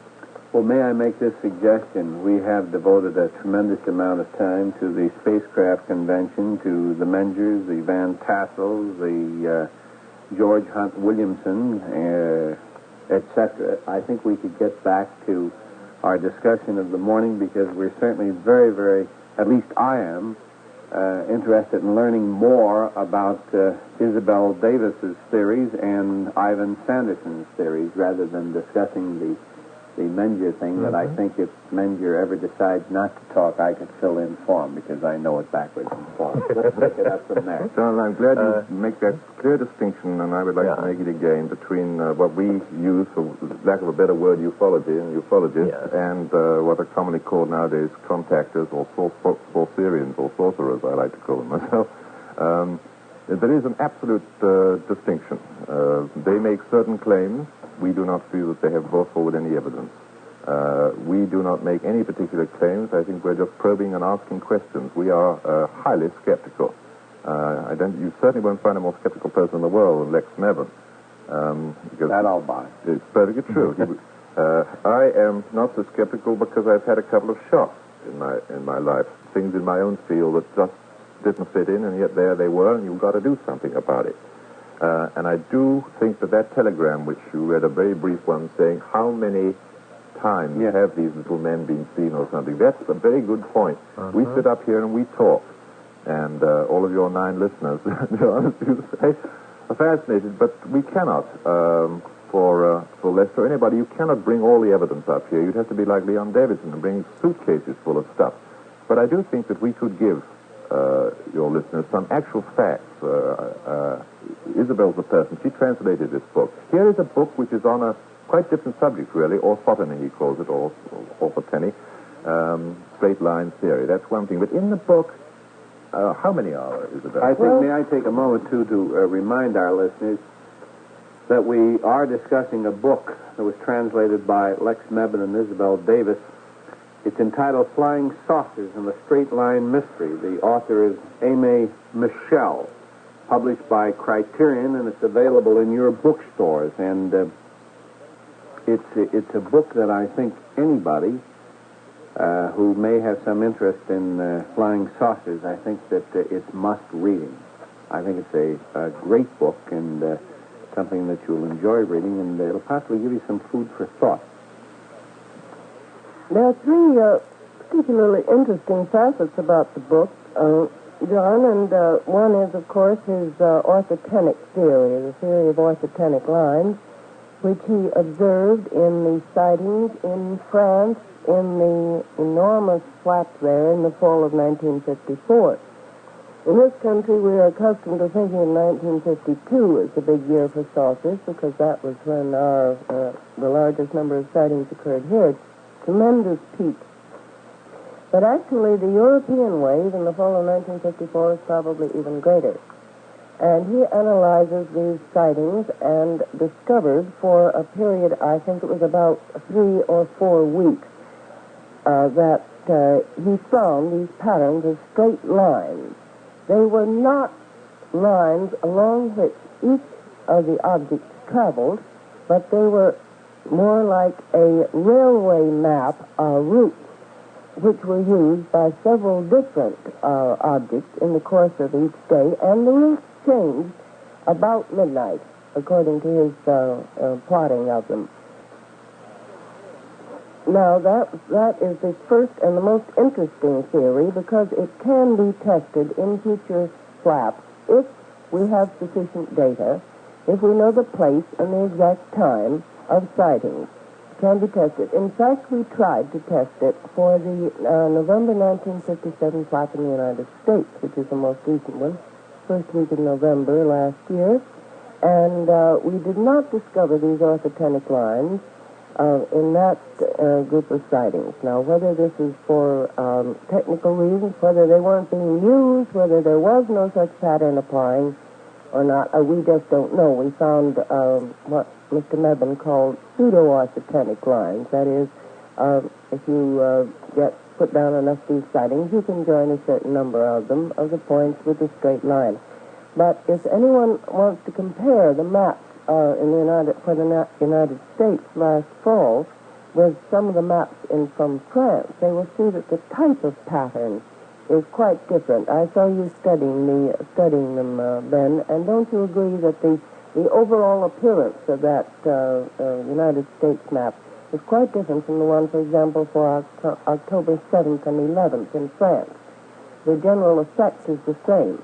Now, I can testify that those lines exist in France because I spent about 4 weeks with my living room rug, the 2 large maps of France pinned down on it. We had to detour around it all the time, and my very sweet little old cleaning woman was quite distressed because she couldn't vacuum the rug for about 3 weeks where the map of France was. And we put in the pins in the proper place, and we put threads and strings to show them, and I can assure you that those lines do exist as they're drawn in France. We didn't find them in the United States. Now, that's the first interesting thing about the book, and the second interesting thing is Mr. Meben's appendix describing the flap last November, which had a number of very, very interesting cases. We couldn't treat all of them in detail, but there are some very unusual ones, including one which we consider very authentic, of a radio signal emitted by a UFO up in Lake Basketong, on the shore of Lake Basketong in Canada. Mr. Nebel himself interviewed the witnesses in that case, and he regards the account as perfectly authentic and reliable. Can you tell us something about the interview? About the account? Well, yes. These hunters were up there in the, they just been a hunting party. I think it was 4 people. I'll have to look at it in the book to make sure that I have the details correctly. And they had their radio on, and these hunters. Yes, that's right. And one man went out. I guess he went out to get a drink of water or something. He came back in and said, "I saw flying saucers." There's one hovering over the woods. They were not tenting out. They had a cabin. They had a cabin. That is and right. They had a radio in this cabin. That is they had right. been listening to the radio. That is right. Mm-hmm. That is right. And he said, "Look, there it is. It's over that hill." And there was this thing with a very broad beam of light coming down, and another one going up, so that the clouds above the object were illuminated by the beam going upwards. It was a very broad beam. It wasn't a narrow one. And the trees below, the trees on the hill, were illuminated by the descending beam. And it was perfectly motionless. And about this time, they noticed that they weren't getting the radio program that they should. And was there static? Yes, there's static. Or was the program, was the radio conked out? This is what I want to look up and make sure whether they were getting an interference signal or wasn't completely blanked out. I didn't talk to this. I can take up there. They had 2 radio systems, and one of which they always got a government time signal on, which goes always. Yes. And they went absolutely blank, both of them, didn't they? Except for a... No, excuse me. It was a battery-powered radio because there was no electricity at the camp, and there was no reception on the radio. That's it. Oh, excuse me, Ivan. There was another radio, a portable shortwave, which was also found to be useless. Okay. And not even the government time signal could be picked up. Yes. But at one shortwave frequency, a very strong signal was received. Everybody wants to hear this. I'm not talking close enough. You're sort of going off mic. I'm sorry. Now, I'll prop it up in front of me so that I can make sure the details. They did have a battery-powered radio and another radio, portable shortwave, and both of them went out, except that at one shortwave frequency, a very strong signal was received, described as a rapidly modulated single tone, somewhat like Morse code in effect, but it was not Morse, which would have been recognized immediately because there were two of the hunters were radio hams. It was so strong that it seemed to have blocked up the receiver, and the statement is made that this effect is well known to those who live near radio transmitting stations, and probably is well known to you, Lord John. There was about 15 minutes of this, and then the object began to rise and move slowly off to the south, went into the clouds. The radios were tried then, and then they worked after the object had gone into the clouds. Mm-hmm. The 4 hunters, shaken by the obvious unearthliness of what they had just seen, bolted the cabin door and loaded all their guns before going to bed. This is fairly frequent, this gun loading and wanting to arm oneself against these things. In one of the cases in Michel, possibly the first encounter with an alleged saucer occupant in Europe in the fall of 54, the farmer was carrying home a pitchfork. And after this thing was over, he said he regretted very much that he hadn't used the pitchfork to force the creature to accompany him, or else to kill him to have him for a specimen. Well, why don't we get back for a moment to this, to the 4 hunters in Canada? Did they see anybody, any occupant in the No, they did not. This object was strictly airborne. It did not land, and they saw no occupant even inside without its landing, which has happened on some occasions. What leads you to believe, Isabelle, or Lex Mather, that this unusual craft was from another planet? Are you suggesting the alternate explanation that it might be one of ours?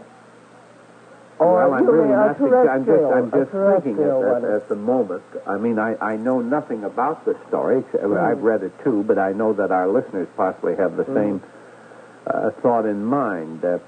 I remember, I don't know, maybe it was 4 or 5 months ago that something like this happened in Texas.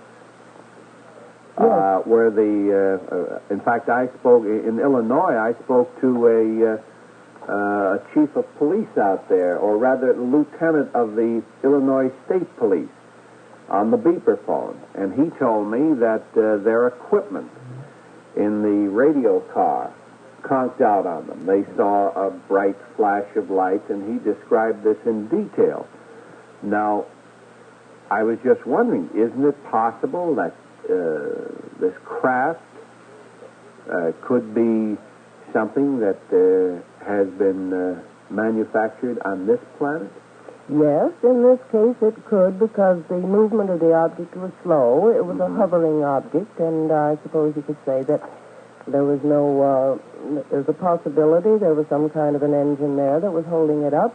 Binoculars, which they used on it, showed no detail. It was just, let me say, it was just spherical. And there's nothing they could identify it with that had been seen. No known terrestrially manufactured object that they were aware of that it could have been or would have been with these two beams of light going up and down. But it is a possibility in this case because you do not have the violent maneuvers which are such a marked feature of the ones that do definitely seem to be extraterrestrial, simply because there's no way of figuring out how any airplane or jet that we have could possibly move the way some Why are you so interested in this particular story when there's no evidence of even little men? I mean, there's nothing really fabulous about this story, but I think, I may be wrong, I think you've implied, Isabelle, that this is possibly proof that something is happening that's rather unusual. Well, I think it was unusual, don't you, John? Not necessarily. It isn't. Of course, if I say no, immediately your question would be, well, when was the last time that you saw something like this? And I must admit that I have never had an experience similar to this. Mm-hmm.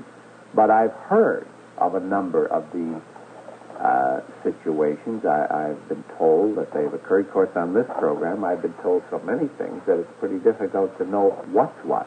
Well, you're quite right. Of course, there are a number of other cases of interference with radio and TV and automobile engines. It's very interesting that the French cases, you don't have any radio interference, but you have some of what Michel calls the hallucinated machines, because he says maybe perhaps human beings can have hallucinations, or what happens to automobile motors and headlights and so on. You don't have any car radios, because I guess we didn't have so many in France of those.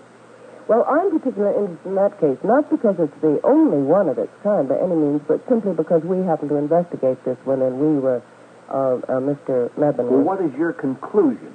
My conclusion is that this was an unidentified flying object. All right. So you go ahead, continue. Yes, an unidentified flying object, probably of extraterrestrial origin. Well, why extraterrestrial? These phenomena, so far as I can find, could be explained fairly logically terrestrially. A strong signal of any kind will blanket out a radio which has an AVC circuit in it to cut down the volume of other signals coming in. And as a matter of fact, all they have to have is a defective, I don't know what the motor was, I don't pretend to, but if they have a defective spark coil or something like that, that is perfectly capable of putting out a tremendous signal for a short distance that will blanket out everything. And still give that a radio? Yes, there's an AVC, an automatic volume control circuit in a radio, which means that when a strong signal comes in, there's a feedback cutting down the sensitivity of the radio. That can reduce the sensitivity until only the very strongest signal can come in. Well and good, Lester, but what was the object? Since there isn't enough information there, I can't tell. Well, the information, a brilliantly luminous yellowish white sphere, considerably smaller than the moon and as dazzling to the eye as a gas mantle, hanging a few hundred feet over the summit of a hill 2 or 3 miles away. Was this in the daylight? Binoculars revealed no detail. Was this no, in the this daylight? was 9 p.m. 9 p.m. Only thing that I'm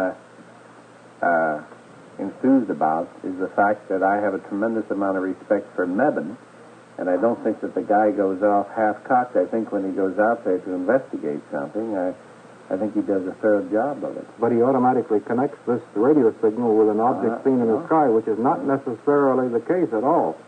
Well, you have two coincidences, and that is the appearance of the object and the blacking out of the radio, and the moving away of the object and the return of radio reception on both radios. There's some connection.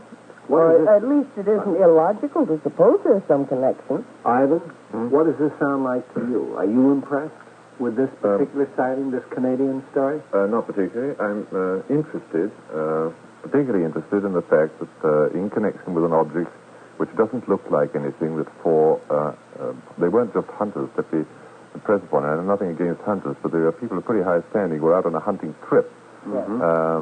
And they had not seen anything or did not know of anything like this object in the sky, and coincident with it, there was radio blackout, if not actual radio signals. I just think it's interesting that any, let's call them UFOs, can do such a thing. Whether they come from this Earth or from another Earth, or whether they're life forms or various different things, it could be, as I keep on saying, it could be all of these things at the same time. One may be one kind and one may be another. But I am interested because here is a case which is as good as we can get, that something, well, at least it is in some way connected, in my opinion, with radio interference, let's put it that way. That was a new one. We've had the number of cases of car engines stalling and the lights going out and the radio going off in motor cars, both in France, in Italy, and Texas, Levelland and all that stuff. And after all, that was the chief of police who went out in Levelland, Texas, after some people had reported these facts. He said, "Oh, nonsense, what's going on?" He went out and he rode around, and it happened to him, too. And a great number of cases in this M.A. Michel book here are from police blotters. And I know with people sitting around and saying, this is all nonsense. There cannot be Does that impress you, the fact that it's in the police records? Very much. I think really the police, I'm very much impressed with the police in practically every country I've been in. I'm impressed with the police too, but the fact that they have something in their books about an incident that allegedly occurred doesn't mean a thing, because if I go to the police department now and I tell them that I was walking down West 48th Street near the Hudson River and I saw two little green men, I think they would put it on their books. Well, then they may laugh about it too, but I think they will record it. I use the word police blotter in the exact American sense. I don't mean that. What I mean is something quite different, John. That quite a number of the people who have given it as their opinion in here that the persons who said they saw things were not lying, but that they were serious-minded citizens, when whole villages said they'd seen the same thing at only a few feet distance. Himself had been there, a junior policeman, and his superior says, well, I think there must have been such a thing taking place because the police, after all, are trained to be a little bit more observant than other people. They're much better apt to be able to discover a lie than just the ordinary person, and it's part of their training. But we're not talking about ordinary things right now, Ivan. Well, but you honestly think that policemen are trained to investigate little men? I think they are trained definitely to investigate and to evaluate the various statements of various different people about an object. You know the old story about 400 people seeing an accident and having 400 different stories. Well, it's the police who have to go through all those stories and try and find out what, as far as possible, what did happen. And I'd much rather have a policeman's evaluation, especially a working country policeman's evaluation of what the people say they saw in his village, than I would take anybody from anywhere else. I think the police on the whole tend to be more reliable and know more about it, I believe. Therefore, if I see that a road patrol officer says that he saw so-and-so, I better pick up my ears and say, oh, my golly, I mean, he of course, a person in the police force is as likely to be mistaken as anybody else. But when he's one in a group, I'll go and get his evaluation first. This is WOR Radio, your station in New York, 710 on the dial, and a message now about no-dos. I'm Stephen Sanderson, editorial director of Fantastic Universe, and Lester Del Rey, author of the book entitled Rockets Through Space, published Winston. If I may take just another moment, we are talking about a book this morning. Isabelle Davis and Lex Mather. Lex is in Europe at the present time, so he was not able to join us this morning. But Isabelle Davis and Lex Mather translated this book written by Aimee Michel. The title of it is Flying Saucers and the Straight Line Mystery. The publisher, Criterion, available in your bookstores. I have read the book, Amy, almost all of it, but I know you've worked on it, and you certainly know a lot more about it than I do by just going through it once. I was wondering if you know offhand how many different stories are in the book about the little green men and about these unusual sightings. Yes, I do. I counted them up, and the European cases come to 25. That includes one that occurred in France in 1957. All the others are in 1954. One of them is a mention of one that occurred in Germany, but most of the ones that he deals with are French cases. And some of them are extremely interesting. One of the most interesting occurred at a place called Chabet. That's in the department of Drôme, and that's near Lyon and Valence in the southeast of France. It was a Sunday afternoon, and Monsieur and Madame Lebeuf had gone, who lived in Valence, had gone to visit her in-laws, her parents rather, in this little town of Chabet. She was out in the afternoon picking mushrooms, and her husband was a few hundred yards away, and there were some other people around. And her dog began to bark. As usual, there are 3 of these 25 cases in which the dog gave the warning of that something odd was was happening. And she looked over toward a wheat field, and she saw there what she thought first was a small scarecrow. And then as she walked closer to it, and the dog continued to bark and howl, and the other dogs in the village joined in the howling, she suddenly realized that this was not a scarecrow. It was coming towards her with a kind of a waddling or swaying gait, and it was like something done up in she described it as a translucent diving suit. And as it got closer, she saw the face behind the mask or helmet or whatever it was what she thought were 2 very large eyes. And she suddenly realized that she was looking at something that was a little bit out of the ordinary, and she gave a scream of terror and dived into some bushes to hide from this thing. Her husband heard her and came up, and some other people came up also.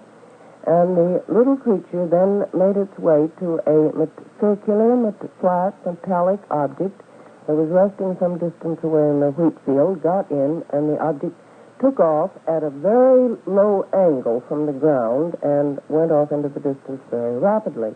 And when they went to examine the ground, they found that the wheat was mashed down in a circle about the size of the object. And also that there are some acacia trees there where one or 2 of the branches had been broken off as the object traveled up in its, as it left. And also because it left the ground at such a low angle, some of the wheat was mashed down. And Mrs. Lebeuf, Madame Lebeuf, was in bed for several days, and I think afterwards. Yes, afterwards from the shock. That's right. And it seems to me that the dog was still scared to death 3 days later. Other people had heard the dogs howling, and several other people, it doesn't say the exact number, had seen the thing take off. And this was at 4 o'clock in the afternoon. This is unusual because all but I think about 3 or 4 of these cases occurred at night or at dusk or at dawn. Was there any peculiar odor? No, there was no odor in this West one. Virginia monster that Ivan... No, there was no gas in this case, and no odor. If there was any odor in the vegetation as a result of the thing being there, it is not mentioned and probably would have been. It did take off with a sharp whistling, a sizzling noise, which is also unusual because not by no means all of these things are silent, but a good many of them are. And this is a very well authenticated case. It was very widely publicized in press at the time. It was one of the most famous ones. It's as famous as the Flatbush Does that impress Monster. you, the fact that the thing has been publicized a lot? No. Because Howard Venger's been publicized. You're quite a lot. right. It's an excellent point. And no, I shouldn't say that. I should simply say that it was a well-known case. It was better known than some of the others that he prints. It was a cause célèbre. Isabelle, I know everybody sitting around here no doubt has dozens of questions, but it's my good fortune to be the moderator, so I can be greedy and take up a couple of minutes. You mentioned about 25 cases in Europe. 25 cases in this book that he describes are mentioned in detail. Now, this does not include the cases that we mention in our appendix in this. How many additional cases do you have in the appendix? Well, we have about five or six, I think. In the States here? In the States here, yes. Yes. Oh, yes. These are, I'm referring to cases reported little men and humanoids in the November flap. That's what the appendix covers, is the last November wave of sightings and reports. Now, we don't accept all of these. There are several of them that are of the contact type, and we're very dubious about them. But I was referring to the French cases described by Michel. Now, of course, this is by no means all of them. There must be probably at least 100. It's a little hard to count them because sometimes you'll have an author says there were several other cases, but he doesn't say exactly how many in a given period of time. But we certainly have 100 at least. I wonder if you could tell us something about the author, Amy Michel. The background.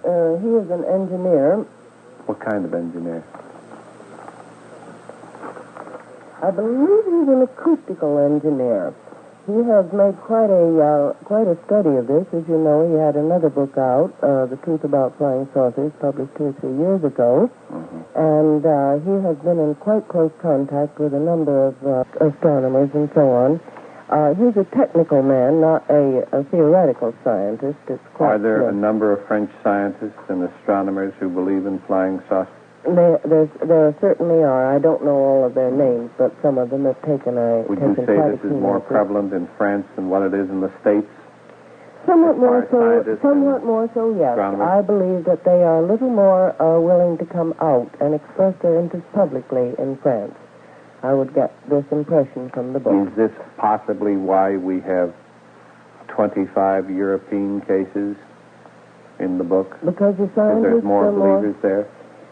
No, I think one reason is that France is a smaller country, perhaps, or perhaps there's more landings. Does that mean we should have more there. because it's a smaller country? Do you think this would be conducive to landings of saucers? No, I think it would probably be conducive to learning about the cases. Population. Yes, Population density is much greater. Much greater and much more evenly distributed than here. And looking at those maps of France, it just seems as if they have a village every mile and a half, and every village has been named, every stick and stone has been named, and they've all been lived in for hundreds and thousands of years. It's perfectly fascinating to study those maps. No, I don't mean that we should have more, but if they occur, I think there's more chance of somebody seeing them.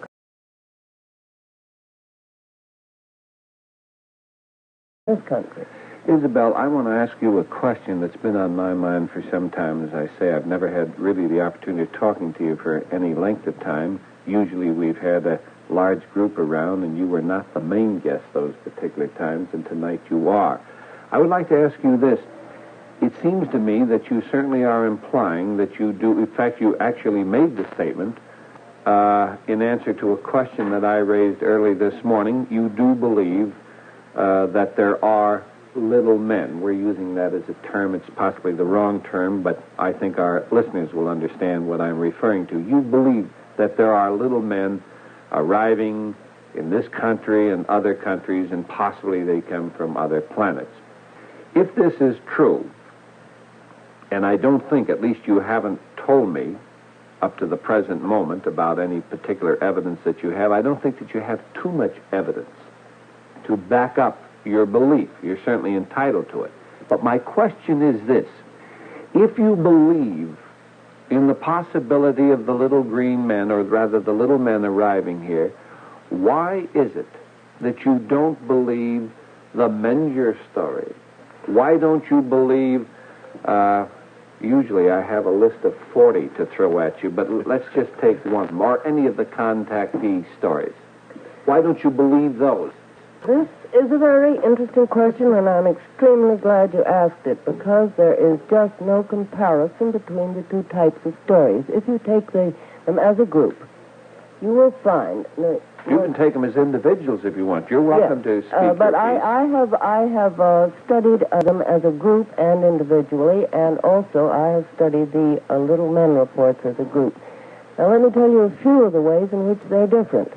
In the first place, all the Little Men stories, all the Little Men encounters, I will say, are isolated, single experiences in which the witnesses have no forewarning and to which there is no follow-up.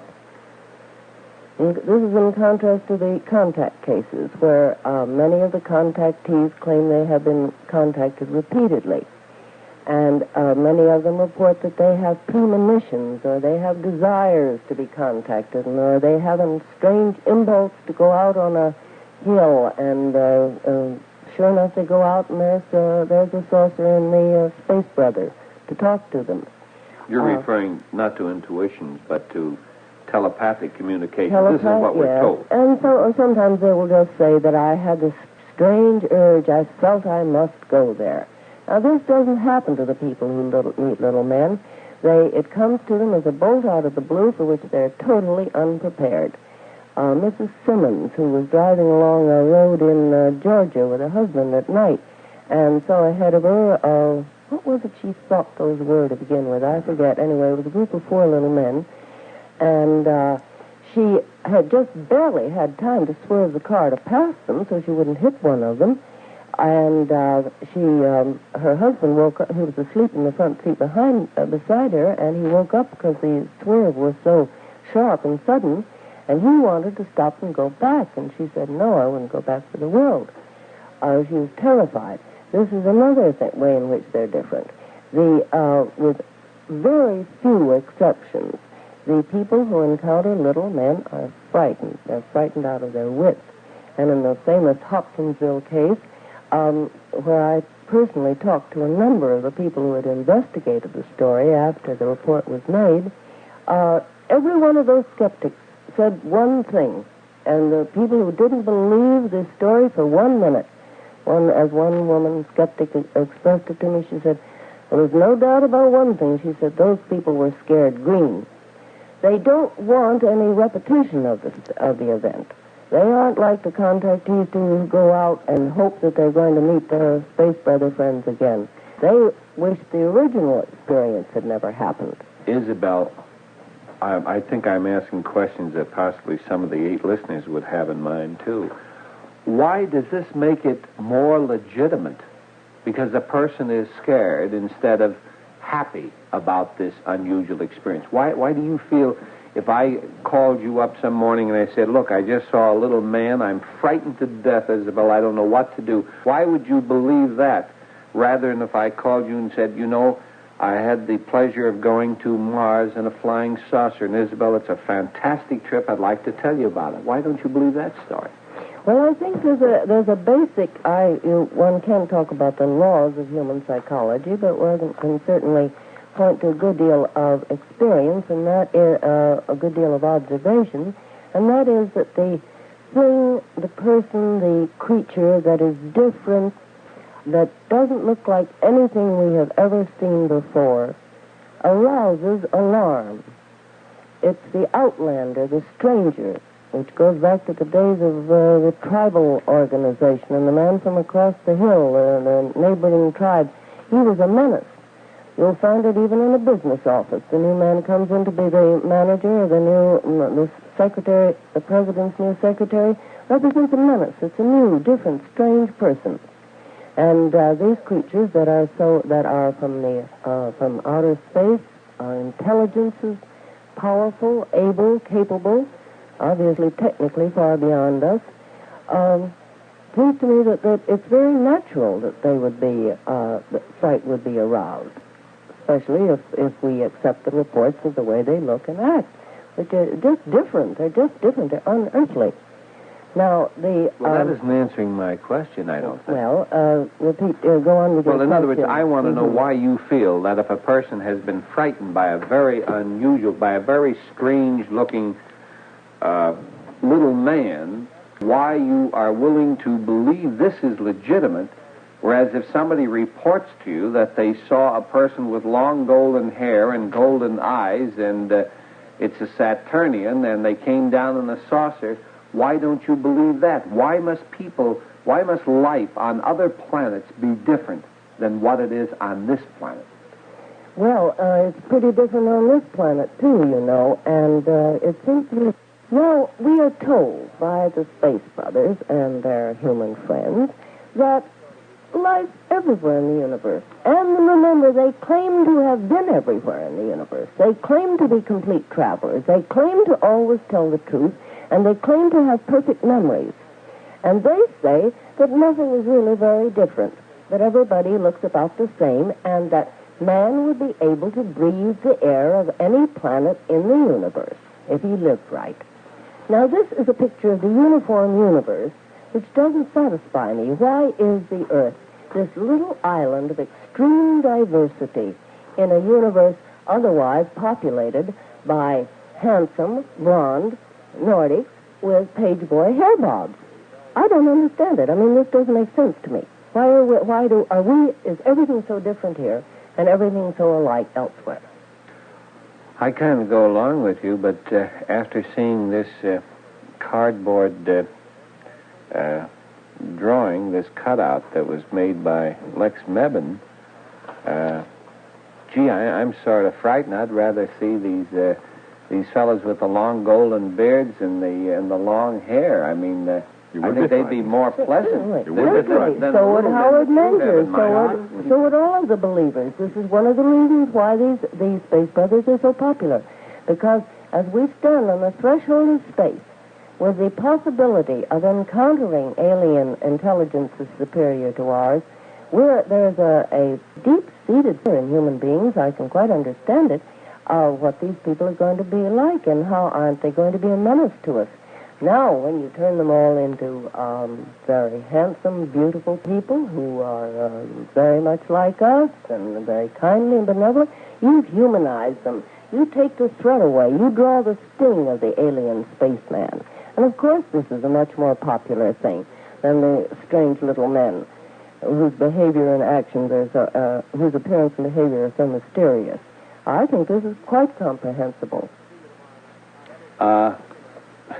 Everybody's hand is up, including Jack Keynes, our engineer. Hans, there's a lovely statement in the General Chassain's introduction to Michel's book, which I think is could be quoted very appropriately here and now. General Chassain, General Air Defense Coordinator, Allied Air Forces of Central Europe, that is NATO, one of those gullible persons, you know, Lester. Why not? Says in his introduction something which I think is rather appropriate apropos of what Isabelle just said. What intelligence is it that guides these objects, and what methods does it use? To these major questions we can give no answer at present. We must be satisfied with hypotheses. Human intelligence, perhaps. Have recent events not shown us that enormous scientific progress can be made in record time and in absolute secrecy? A disturbing idea for the West, whose limitations we know, but a very improbable explanation because the objects seem to utilize forms of energy that mankind of any nation whatever is still far from mastering. Non-human intelligence, including, let us say, little men? Why not? Is it a long time since Ptolemy placed the Earth in the center of a solar system that was itself the universe? Today, Eddington could not affirm that our race is undoubtedly supreme and that human intelligence rules the universe. We have become more modest and willingly admit that possibly there may exist, perhaps not even far away from us, beings whose civilization has far outstripped our own. Let us deny nothing a priori. That's why you can't believe in them. Unlike the Queen in Lewis Carroll's story, I can neither disbelieve nor believe in 17 impossible things all at the same time before breakfast. It was only 8, Lester. Well, all right, 8. They've improved on it since her time. We've got a couple of telegrams. You want to read those, Lester?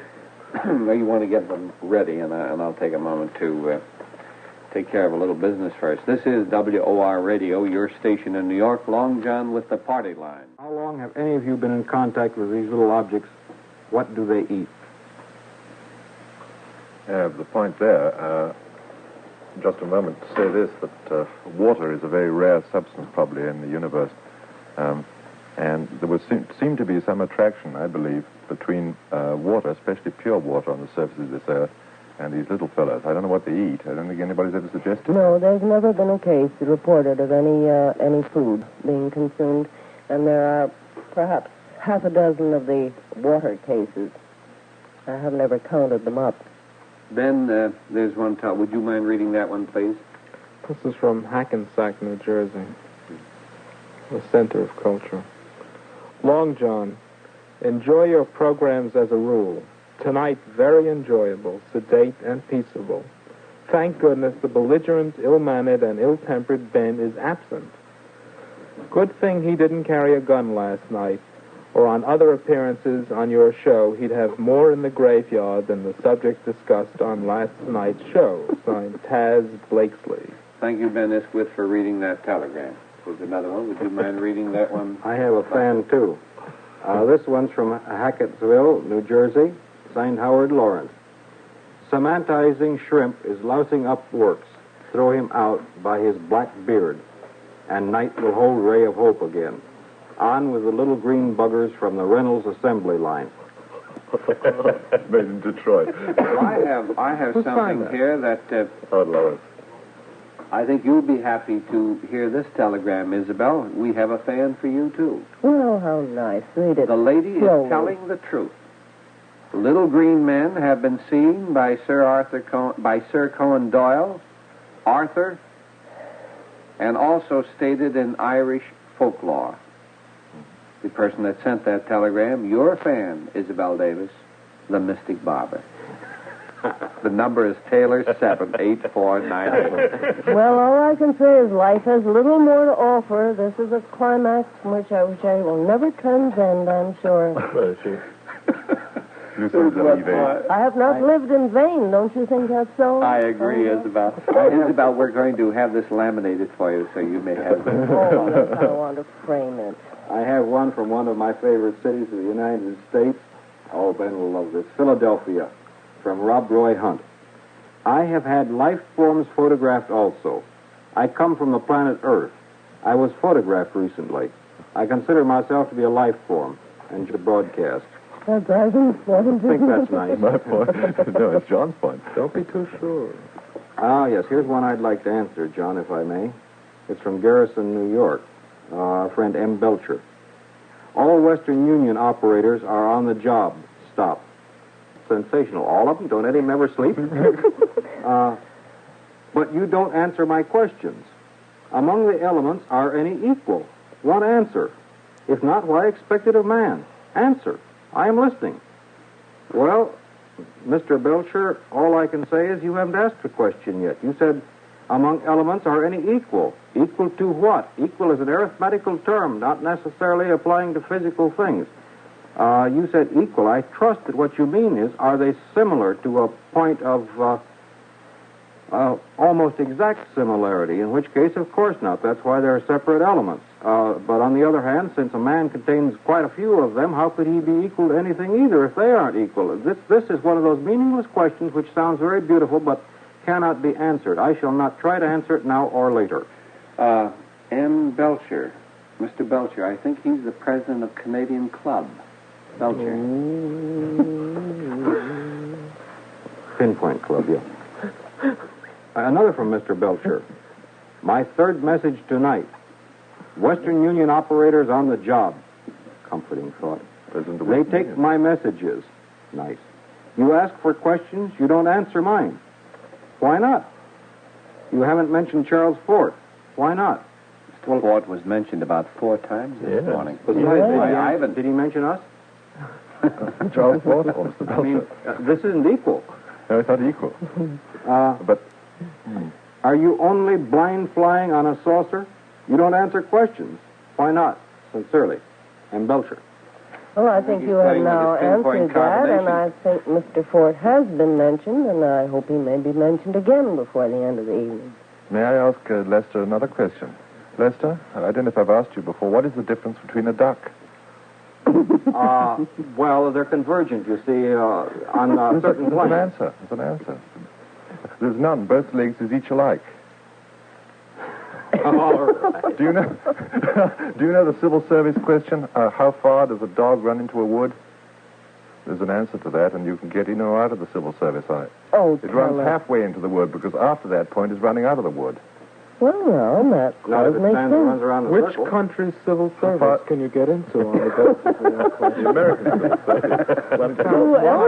There was one question. The other one was how long is a piece of string? It's twice as long as half that piece of string. Besides, who said the dog ran that far into the woods? He might have only gone in and out again. Friends, there's a man that's patiently waiting to bring a very, very exciting message. Has he tuned up his banjo? Is it already in tune? Let me first of all remind our listeners, just in case they've joined us during the past hour or so, we're talking this morning with Isabelle Davis of CSI, that's Civilian Saucer Intelligence, Ivan Sanderson, the zoologist, Ben Isquith.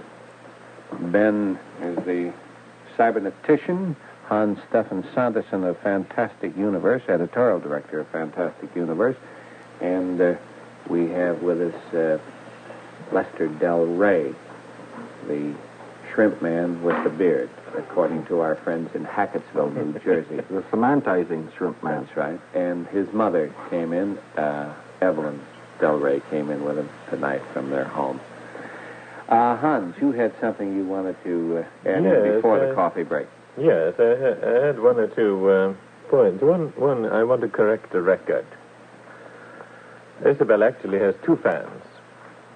Orfeo Angelucci. Oh, must you do this to me? Please step up. Orfeo Angelucci, a gentleman out on the West Coast who is one of the contractors, was rather disturbed, Isabel will remember, by her article in our magazine some time back, and wrote rather a lengthy article answering it, which I was unfortunately unable to use for editorial and not for doctrinal reasons. But in the course of that, he paid eloquent tribute to her research ability and concluded with the hope, as Isabel will recall, that a day might come when illumination would come to her because saucerdom needed its Paul. I just wanted to correct the record. Before, however, I ask Isabel a question, I do want to say that I hope she is still listening, that I have greetings, actually, to all of you from one of the 8, or was it 9? 8 listeners, 9 listeners that John has. The Right Reverend Annie Rock Williams Stewart, founder and bishop of Mount Zion Evangelical Science Church, who is celebrating the 14th anniversary of her consecration to the bishopric tomorrow. And Bishop Williams Stewart is one of the faithful listeners to this program. I know this because we have talked about Long John so many times. Another of the 8 listeners is a distinguished Arab gentleman who insists that he hates Long John because he keeps him awake. Now, I have one question for Isabel, and I want to come back afterward to something else. But in the meantime, I have one question to ask Isabel Davis. You know, there's another distinguished listener, distinguished clubwoman from Brooklyn, Mrs. Evelyn Isquith. I just thought you'd want to know that. Well, I felt, it was only appropriate that you should mention her, you see. I do have one question, however, and this is, Isabel, quite some time ago, before we got lost in all sorts of extraneous, non-little men topics, you were talking about the fact that little men didn't speak. wasn't there an incident in New Jersey some time ago where a little man came up about 4.5 feet tall, 4.5 feet tall, came up, came dressed in a rather dirty gray, sort of, not a Venusian suit, but some sort of a little man equivalent. He came to these people in Jersey. He was seen, and with typical, I'm sorry to say, Ivan, with typical New Jersey hospitality. Sorry, Lester too. The man, the husband, promptly met at the door and without a shotgun, but shouting angrily, "You get out of here! Get out of here!" And the little man said, "I'm sorry." He said haltingly that he didn't want anything. He just wanted their dog. Yeah. At which later, possibly apocryphally, the wife is described as having said that he would have been perfectly welcome to a dog. It was rather a nuisance anyway. But isn't this a specific instance of a little man being described as not making noises, but actually saying a connected series of words? That is true. What he was reported to say was as follows: "We are peaceful people. We don't want no trouble. We just want your dog." Yeah. Yes, he was smaller than that. He was reported to be, I think, only about 3 feet high, and he was in green with with gloves and a shiny button on the end of the gloves and buttons down the front and a little green hat. Now, there has been a little further investigation of that case by a member of CSI, and it appears that it is not valid. I can't quote the proof. I'm sorry. I don't like these stripteases because they sound so much like the contact people. But it's fairly certain that this story was invented. Or it could have been a little boy, actually. No, I know what Isabelle is talking about. It is peculiar, John, that the way that dogs come into this thing so very often. Why was there several cases in Michelle's book about dog napping green men? Yes. I mean, why? They always... They want to take the dog. Well, there aren't so very many of them. There is that case down... Yeah, I think you're referring to the one in Tennessee, down to Tennessee, where the boy went out very early in the morning and said he saw this thing, and the people came out of it and tried to take his dog, whose name I forget, and the dog barked and shied away, so they took a different dog. And it bit him, didn't it? Yes, I think it bit the space person. This is a very uncertain case. We can't decide about this one. But they did find this boy, if I remember right, came back and made this statement. He was very, very shaken. And they got the local citizenry, and they went out to the field. Mm-hmm. And to their real thunderstruck amazement, they found there an area, just as the boy described this alleged machine, or whatever it was, object, had been lying, although the oblong was a little bit smaller. He insisted, he was 10 years old, wasn't he? He insisted that the thing it hung over the edge of this, and it was really bigger than that, but it sort of came up off the ground all around. That's about the only thing I think about that case which made it look, because the adults did see something in the field which couldn't have been put there except by a considerable amount of trouble. Did it have post holes, that one? No, like that one didn't have post holes, no. Another very odd. Of course, then there are a number of cases where the dogs have given warning of something without any attempt being made to kidnap them. I'm going to have to interrupt. I'm sorry.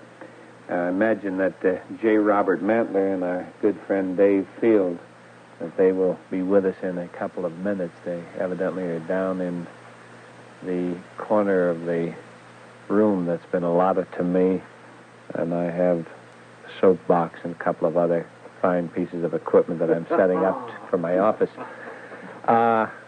Funniest thing of all, I had a chair. It was a nice chair. And I'm not kidding you.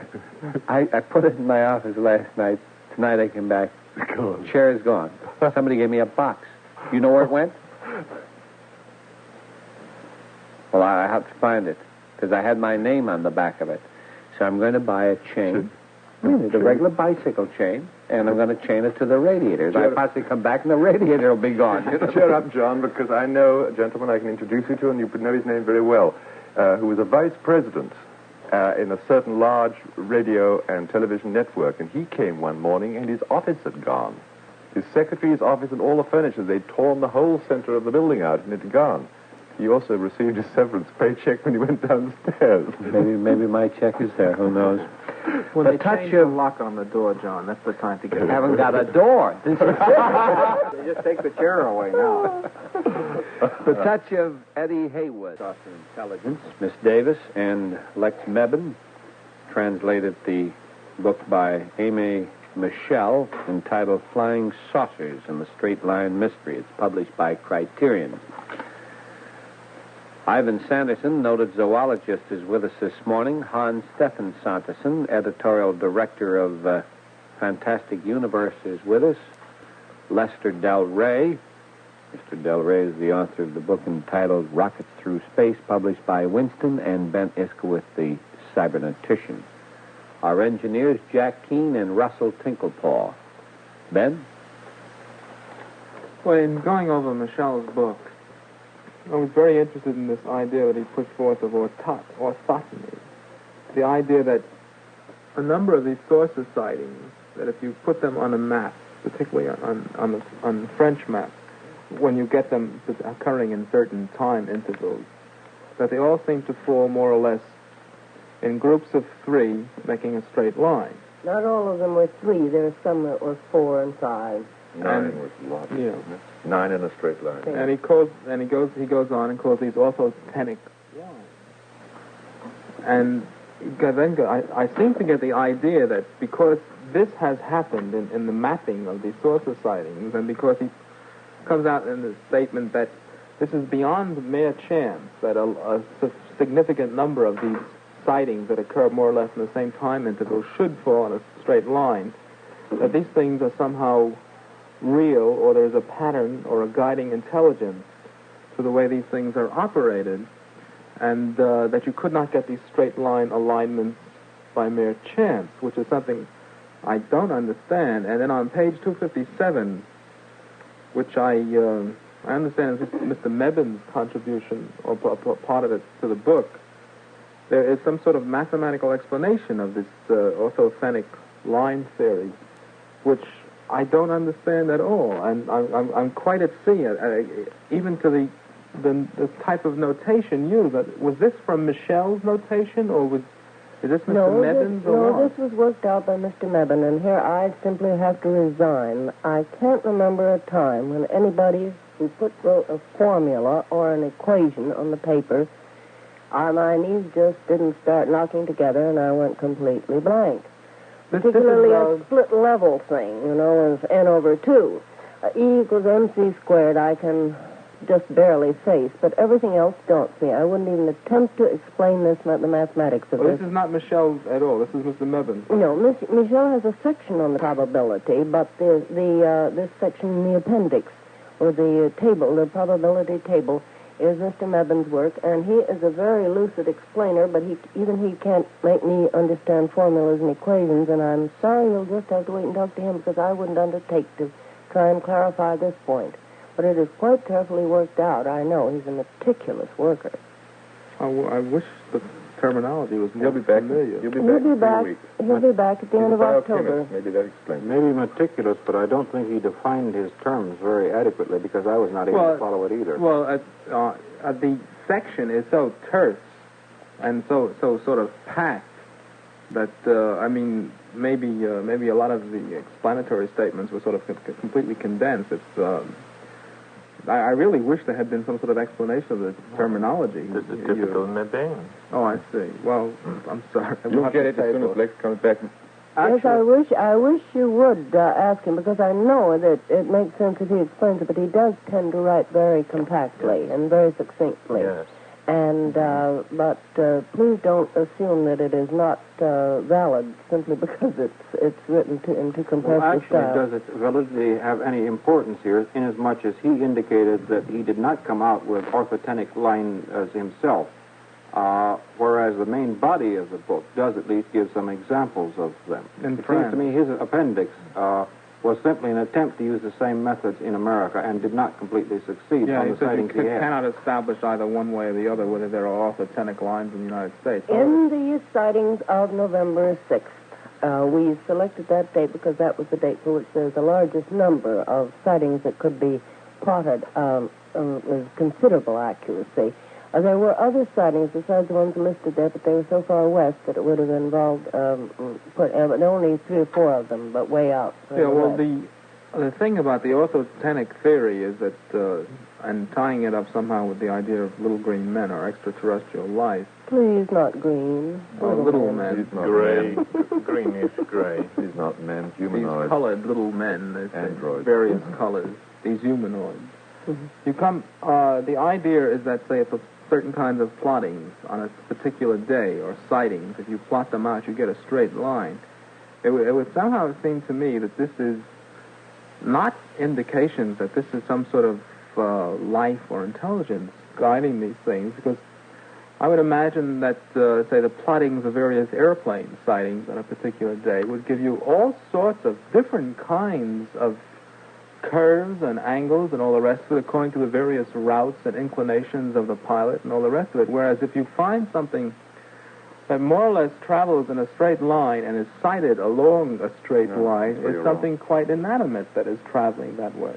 No, it's not. That's the whole point. Well, let me just say 2 things, and Ivan first. And the first is that he does not make a connection between the orthotenic lines and the landings and little men reports in France. There doesn't seem to be any rule about where those things appear on the straight lines. There is something, a phenomenon that he said was observed quite often at the juncture of lines. It's what he calls a departure point, and there he sees what he calls the great cloud cigar would be reported there with other smaller objects leaving it and returning to it.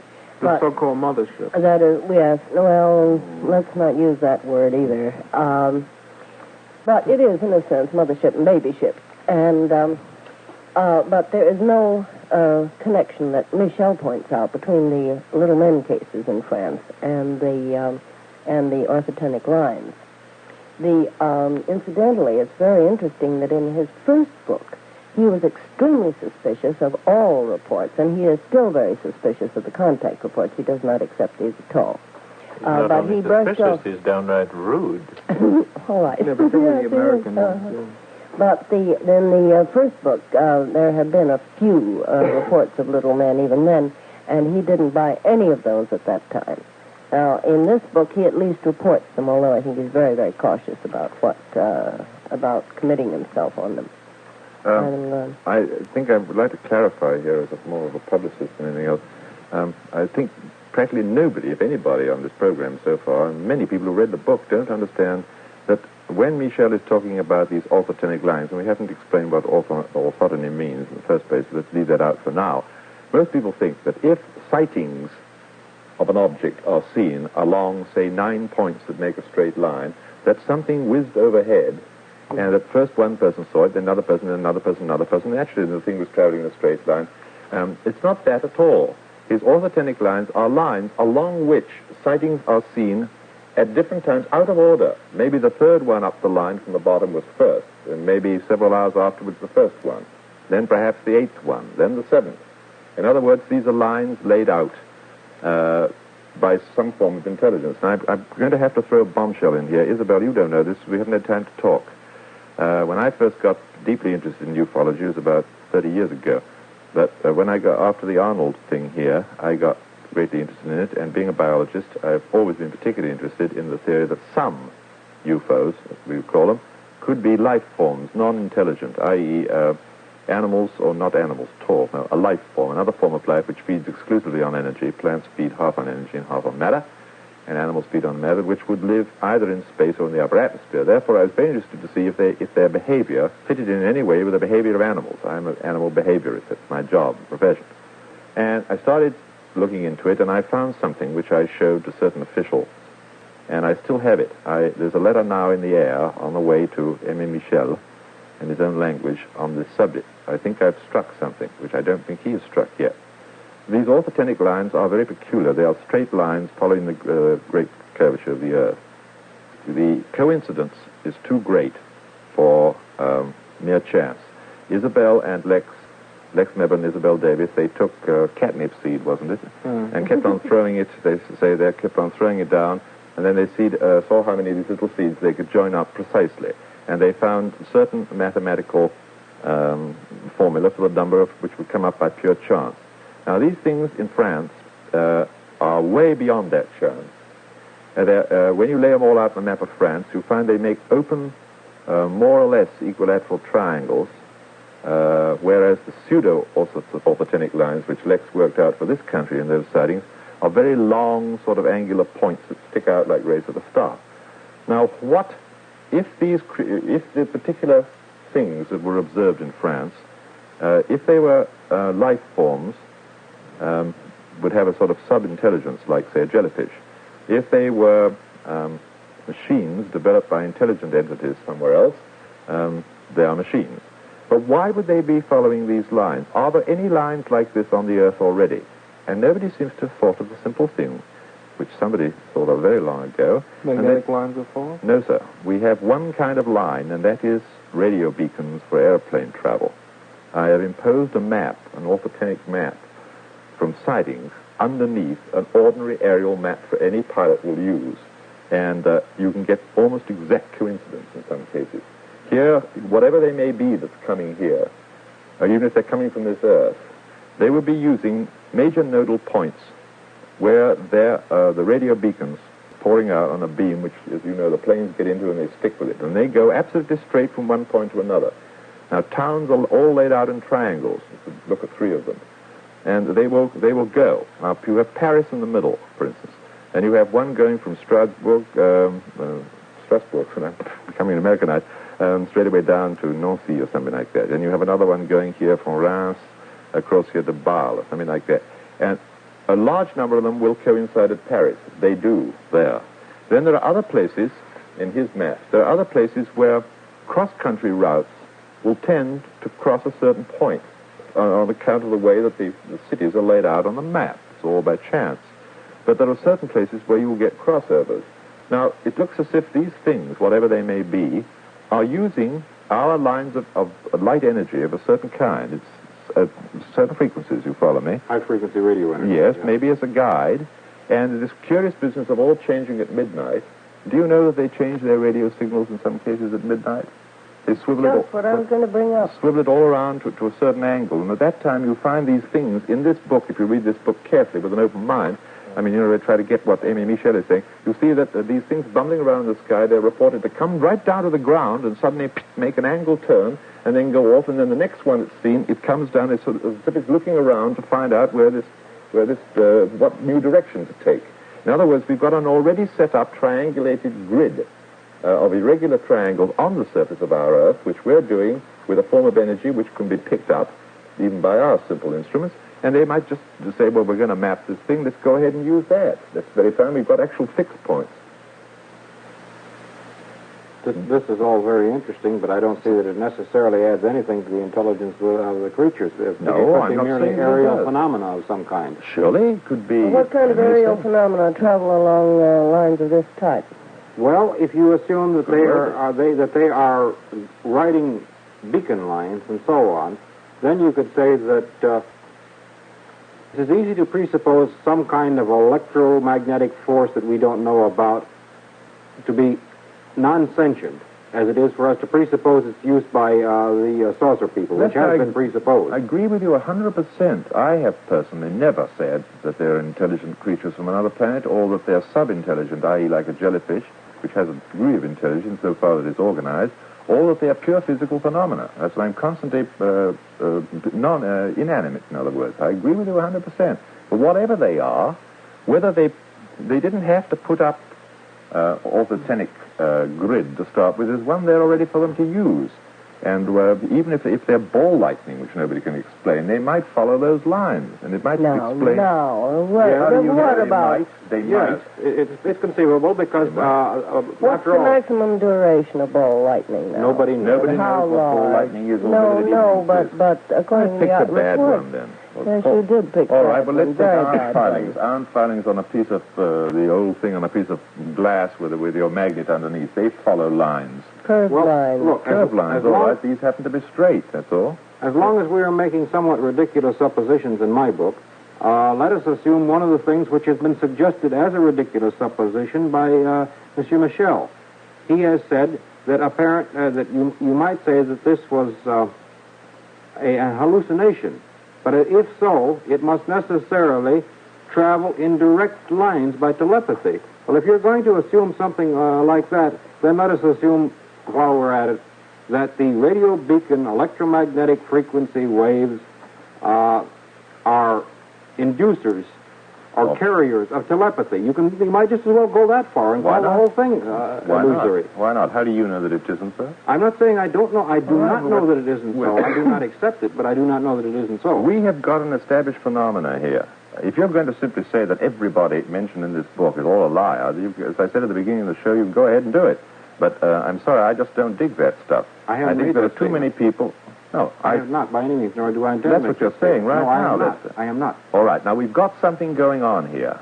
There's no reason why we shouldn't discuss probabilities or possibilities, however impossible they may sound to us, because we don't know very much about it. When we have thrown the normal rules of evidence aside, then we might just as well discuss anything with equal significance. I totally agree with you. Well, let's dig up some kind of practical thing that you do feel is nice and safe and orthodox, by which you can explain orthotenic lines. The fact that such as he has here. Yes, we've made pseudo-orthotenic lines. I think it should be pointed out that he said that they only worked, I think it was on 2, it might be 3 occasions when he got them. There were... What? No, the really significant ones. He laid a chief significance to certain ones coming out from a common center, if you'll remember. Okay. Otherwise, you're going to have a hard time defining just exactly the difference between orthotenic and the other. Book. I did read the book, Ivan. Even just look at the maps. I have read the book and I have looked at the maps. He was not nearly so much interested in the straight lines themselves as he was interested in the way they joined and the nodal point. The intersections. Yeah, the intersection. In one case, the one of October 7th he gives, there seem to be a great many of the lines converging upon one nodal point. In the one for October 2nd, I read the thing in case I can find it. Anyway, that also had the same phenomenon. Those are the ones to which he seemed to attach the largest significance, yes, the October 2nd one. And I think he mentioned one other. Somewhere in here, and I cannot find it now because I did not index this as I went along, there was a reference to the fact that apparently these truly significant phenomena had only occurred 2 or 3 times. Oh, excuse me, I beg your pardon, Lester. He considers the straight lines important, whether or not they happen to, on a given day, form a particularly striking pattern. Oh, no, you can't say that. He says over and over again that the straight line, and not just that spiderweb pattern on the 2nd or the other one on the star pattern on the 11th, I think it was, the 10th. 11th, not just those 2 days. No, you translated the book, but I suggest you read it, and I think you will find that he gave major significance to those certain ones where the nodal intersections took place. He finds a certain phenomenon taking place there, but he certainly regards the other straight lines. The other straight lines as extremely significant also now, Lester. Really, he does. Regarded that, and in order to make his straight line work, he had to regard all sightings of just about equal significance, if you remember, so that to him, sightings, whether good or bad, he said so specifically. He said that in order that at first he was not able to secure a pattern, and then he went back and checked, taking the less satisfactory sightings, and he used those too. Well, that makes it even more exceptional. It may do so. Look, if those sightings which he didn't take at first were more likely to be phony than the ones that he thought were all right, they should be more scattered and haphazard. But the amazing thing is that when you put the ones that people think are definitely phony, the ones which most people seem to feel actually occurred, put them all together, that's when your orthotenic lines come out. That's right. It shouldn't work that way. It should work the other way. The phonies would have been scattered all over. He has some interesting phenomena, provided we can accept his data from which he was working. Now, I do not find any evidence of his attempting to fix the data or anything else. I think it was a completely sincere job he did. If his data is at all reliable, then he has found evidence of some phenomena of some type. This is not exactly world-shaking, but it's worth looking into. And as a matter of fact, in your finding the convergence of beacon lines in the same way, I think that's an interesting aspect, too, and worth thinking about. I don't think it proves the existence of a little green man or a little man or a little human. Well, he doesn't say so either. He doesn't say it proves that either. Well, if we can get or intelligent guidance of machines. Well, it seems to me that it is no more peculiar to assume intelligently directed extraterrestrial machines than it is to assume telepathic hallucinations induced in a straight line. Now, who's putting up a ridiculous assumption if you're not? I think both are... Oh, incidentally, Mr. Michel mentioned that assumption, too. I was quoting... And threw it out with gales of laughter. I know he did, but... As an example of the alleged scientific thinking of orthodoxy, he says that's the best they can think up. They've got no. He says so right there. He said he threw it out. He threw it out with gales of laughter. He did not say it was an example of orthodoxy. Yes, he did. I'll find you the actual place in here in this book. He said that's the kind of thinking that these kind of professional skeptics go in for. They get something they don't understand, they don't know how to explain it, and then they think up the most unutterable rubbish they can, which is even more rubbish than this thing. Have you met any orthodox scientists who propose telepathy as a solution seriously? On this particular score, no, because I wouldn't talk to such a person. So I don't believe in telepathy. Let us at least retain a certain amount of respect for the scientists who have not proposed these wild blue yonder schemes. I am saying that all these schemes are equally wild blue yonder. The idea of people coming across all the countless parsecs of space in the quantity necessary to make these things work is just as ridiculous as telepathy, and there is less evidence for it. I don't think so. I think there's a great deal of evidence for it, and there's none for you would like to go back to the source for a second on page 215 of the book. We're talking about the orthotenic lines. This is when they are plotted on an appropriate map of Europe, the daily observations reported by the press from the beginning to about the 10th of October are found to be arranged first on one, then on two, then on an ever-increasing number of straight lines or great circles, until during the maximum, veritable networks are formed by each day's observations. When all the observations up to October 20th are plotted in this way, it is found that A, until October 10th, almost all the observations fall on straight lines. B, after that date, approximately, the number of cases which fail to fit on a line increases every day. C, the descriptions of the objects seen in these non-conforming cases recognizably refer to known objects, airplanes, cosmic ray, and other balloons, meters, and so forth, although they are uniformly called, quote, flying saucers, unquote. D, in each network there is a principal nexus point where many lines cross. E, the phenomenon reported at these principal nexus points is uniformly the big cloud cigar, or the so-called mothership. And conversely, wherever the big cigar is observed standing still in a vertical position, that point will invariably prove to be the principal nexus of the day's network. F, the falling leaf maneuver with change of direction is always reported from an intersection point of two lines, but the converse is not invariably true, for there are intersection points where no change of direction is reported. Now, that means a great many more sightings than 4. A great many more sightings than 4. I don't think anybody suggests there were only 4 sightings. A great many more cases than just using 2 or 3 days cases. of observation.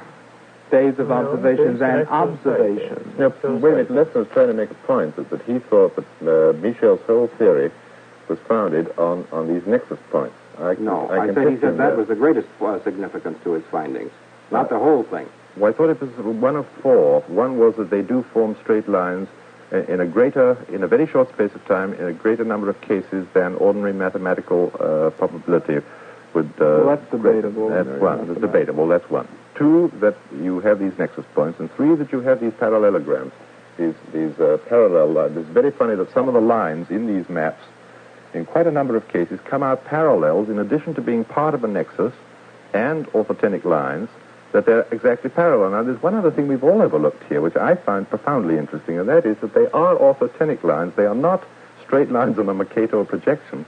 They are a straight line on the Great Circle. In each case, is a straight line on the circle of the globe. Yes, on the circle of the globe, which is enormously precise for a large... I mean, I counted them up, he's got 127 dots on one of those maps there.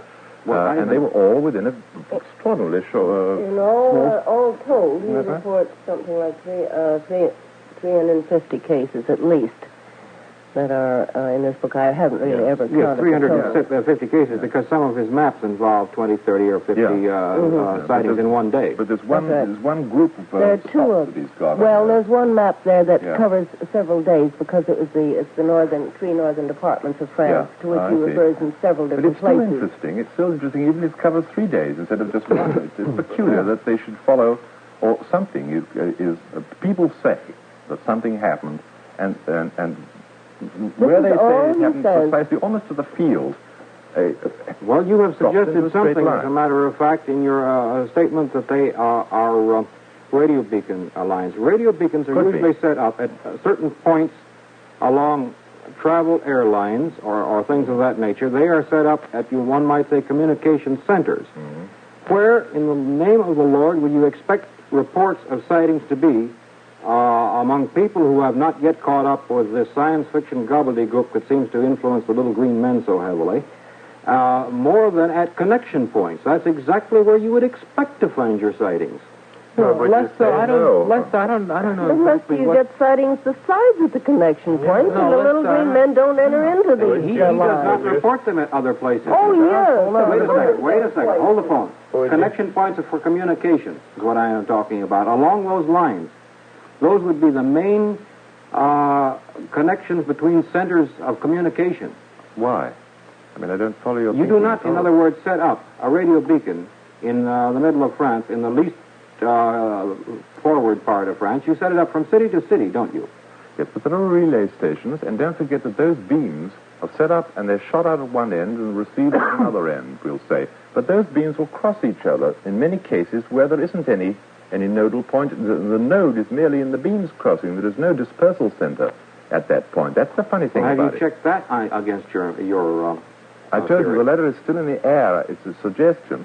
We tried it with a whole bunch of sightings without any kind of evaluation of the sighting in the very early days. I'm going back now to 1948. Now, let me finish. And I showed it to an airline pilot who'd he lost his job over the incident because he took certain evasive action. And he was told, if you're going to believe in flying saucers, you must drink in the air or something. And he was furious. And he did lose his job, but he's a pretty good man and a very good flyer. And I was kind of upset. This is before Kenneth Arnold. It must be 1945. And in those days in America, this had never been heard of. But in other countries, I can assure you that it had. Oh, it had been heard of here. Yes, Charles Fort and so on. But anyhow, yes, of course. We sat down and I said, now look, here's a strange pattern here. It doesn't seem to make any kind of sense, except that it is a lot of them, of the reports, mind you. And I was working as a reporter at the time. I clustered around certain points. What are they?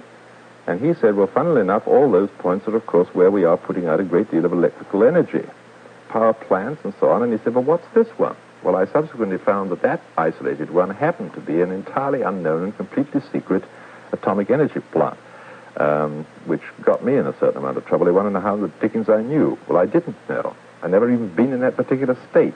But it was odd that the reports came. But then our thinking was, well, in a place like that where there is great sensitivity, from the point of view of speaking security-wise, that people would be more likely to look in the sky and interpret any funny thing that they saw, a star frickling or something. We went to that, and then he suddenly said, but wait a minute. He said, some of these things make straight lines.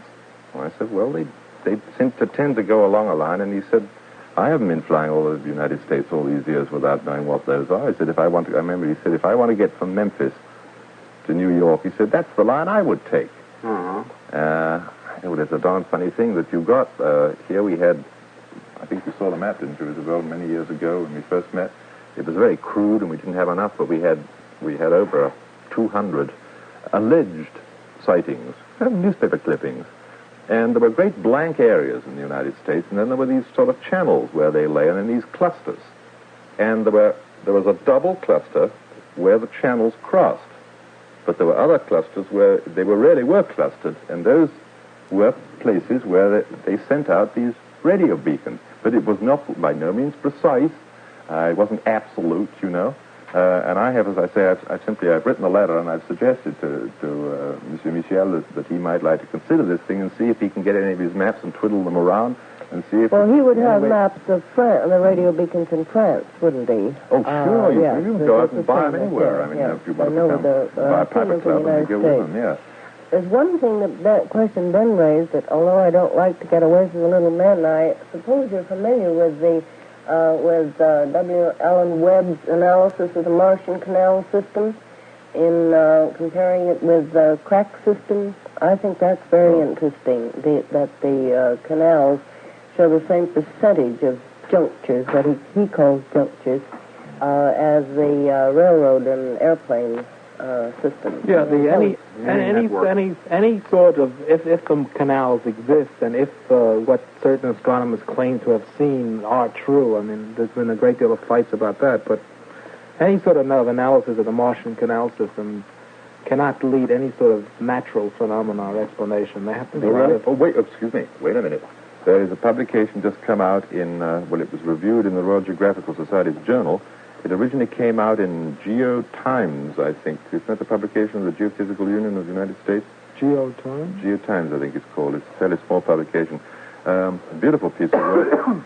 Aerial surveys of the southern Sahara on the Nigerian side. They have got fault structure which is absolutely identical to the Martian canal system? The canal is supposed to have been seen on the canals, and this geologist, who's a working geologist, volcanicity at any time. Volcanicity probably being caused entirely by earth shift, and if you don't have ice, you can't have imbalance. So that's a long thing you and I have to go into sometime. He said there probably has never been any geological activity on Mars, but if there had been in the past, that cracks would have developed much the same as the Rift Valley, which, as you know, runs right around the Earth, because then it plunges down, it goes all the way up to Palestine and plunges down again and so on. But he did bring out very clearly that there is a perfectly natural crack structure to be found on the surface of this Earth, which reproduces pretty closely what he said the canal is. In other words, the Martian looking at Earth, the mythical Martian looking at Earth would say, I wonder what all those canals are. Well, no, because don't forget we got land and water, and you're going to get different rays of light are going to be absorbed. They may not even know what a sea is, but you will not get the effects from under the sea. You'll have plains, flat plains to the Martian, but on the land areas would you have canals? You would see, probably would see canaliers, matter of fact. Let's not call them canals. Yeah, but along these fault structures, according to some of the observations of the canals, is that there are noticed by the people, I again repeat, there are noticed by the people who claim to see the canals certain seasonal variations in the color along the edge of the canals, from blue to green, and then finally to a disappearance of color altogether. There is no question of that. Now, the very same things can be observed on this Earth now that we have planes that fly high enough. And some of the photographs taken of northern Ceylon will show exactly the same structure. Northern Ceylon is rather a dry area. It's very peculiar that it's rather like the temperate zones. It has a season, monsoon season. And the vegetation grows at certain times. Now, it flowers at certain times and proliferates, and then it dries away. There is a definite difference in color between the different, not only the soils, but the different basic rocks. And where you get a basaltic fault, that is the basalt pushed up from underneath in the form of a dike, it'll run on a meandering course across the surface of the Earth, and the current type of vegetation that grows on the basalt is quite different to the sedimentary rocks on either side, which are being pushed apart by this dike. Therefore, when you come to the season and you get a proliferation of greenery, the outside of the dike will get greenish first. And then, where you've had metamorphosis of the rock, the rock has been changed in structure, the country rock, by the intrusion of this magma from underneath, you get a different mineral content as you go out. Therefore, this flowering starts from the edge of the dike and spreads outwards, and you get an actual pattern from the air, if you're high enough up, of dark green merging to no green at all, and the dike remaining absolutely brown for perhaps another month. Very much the same natural structure on this Earth, which could be seen in a canal in Mars. Let me interrupt for just a moment to bring a message from those fellows who are running around with bare feet someplace out in California, crushing a couple of grapes for Petri wine. This one is from White Plains, New York. Long John. Dear Long John and panel, the truth will shock you. There will be visions and signs in the heavens. This is the second coming of Christ. God made only one universe. 20 hours a day for 21 months I have observed. There are no green men. Moon was spacecrafted. Hunters saw. Sincerely, Hildegard Horton.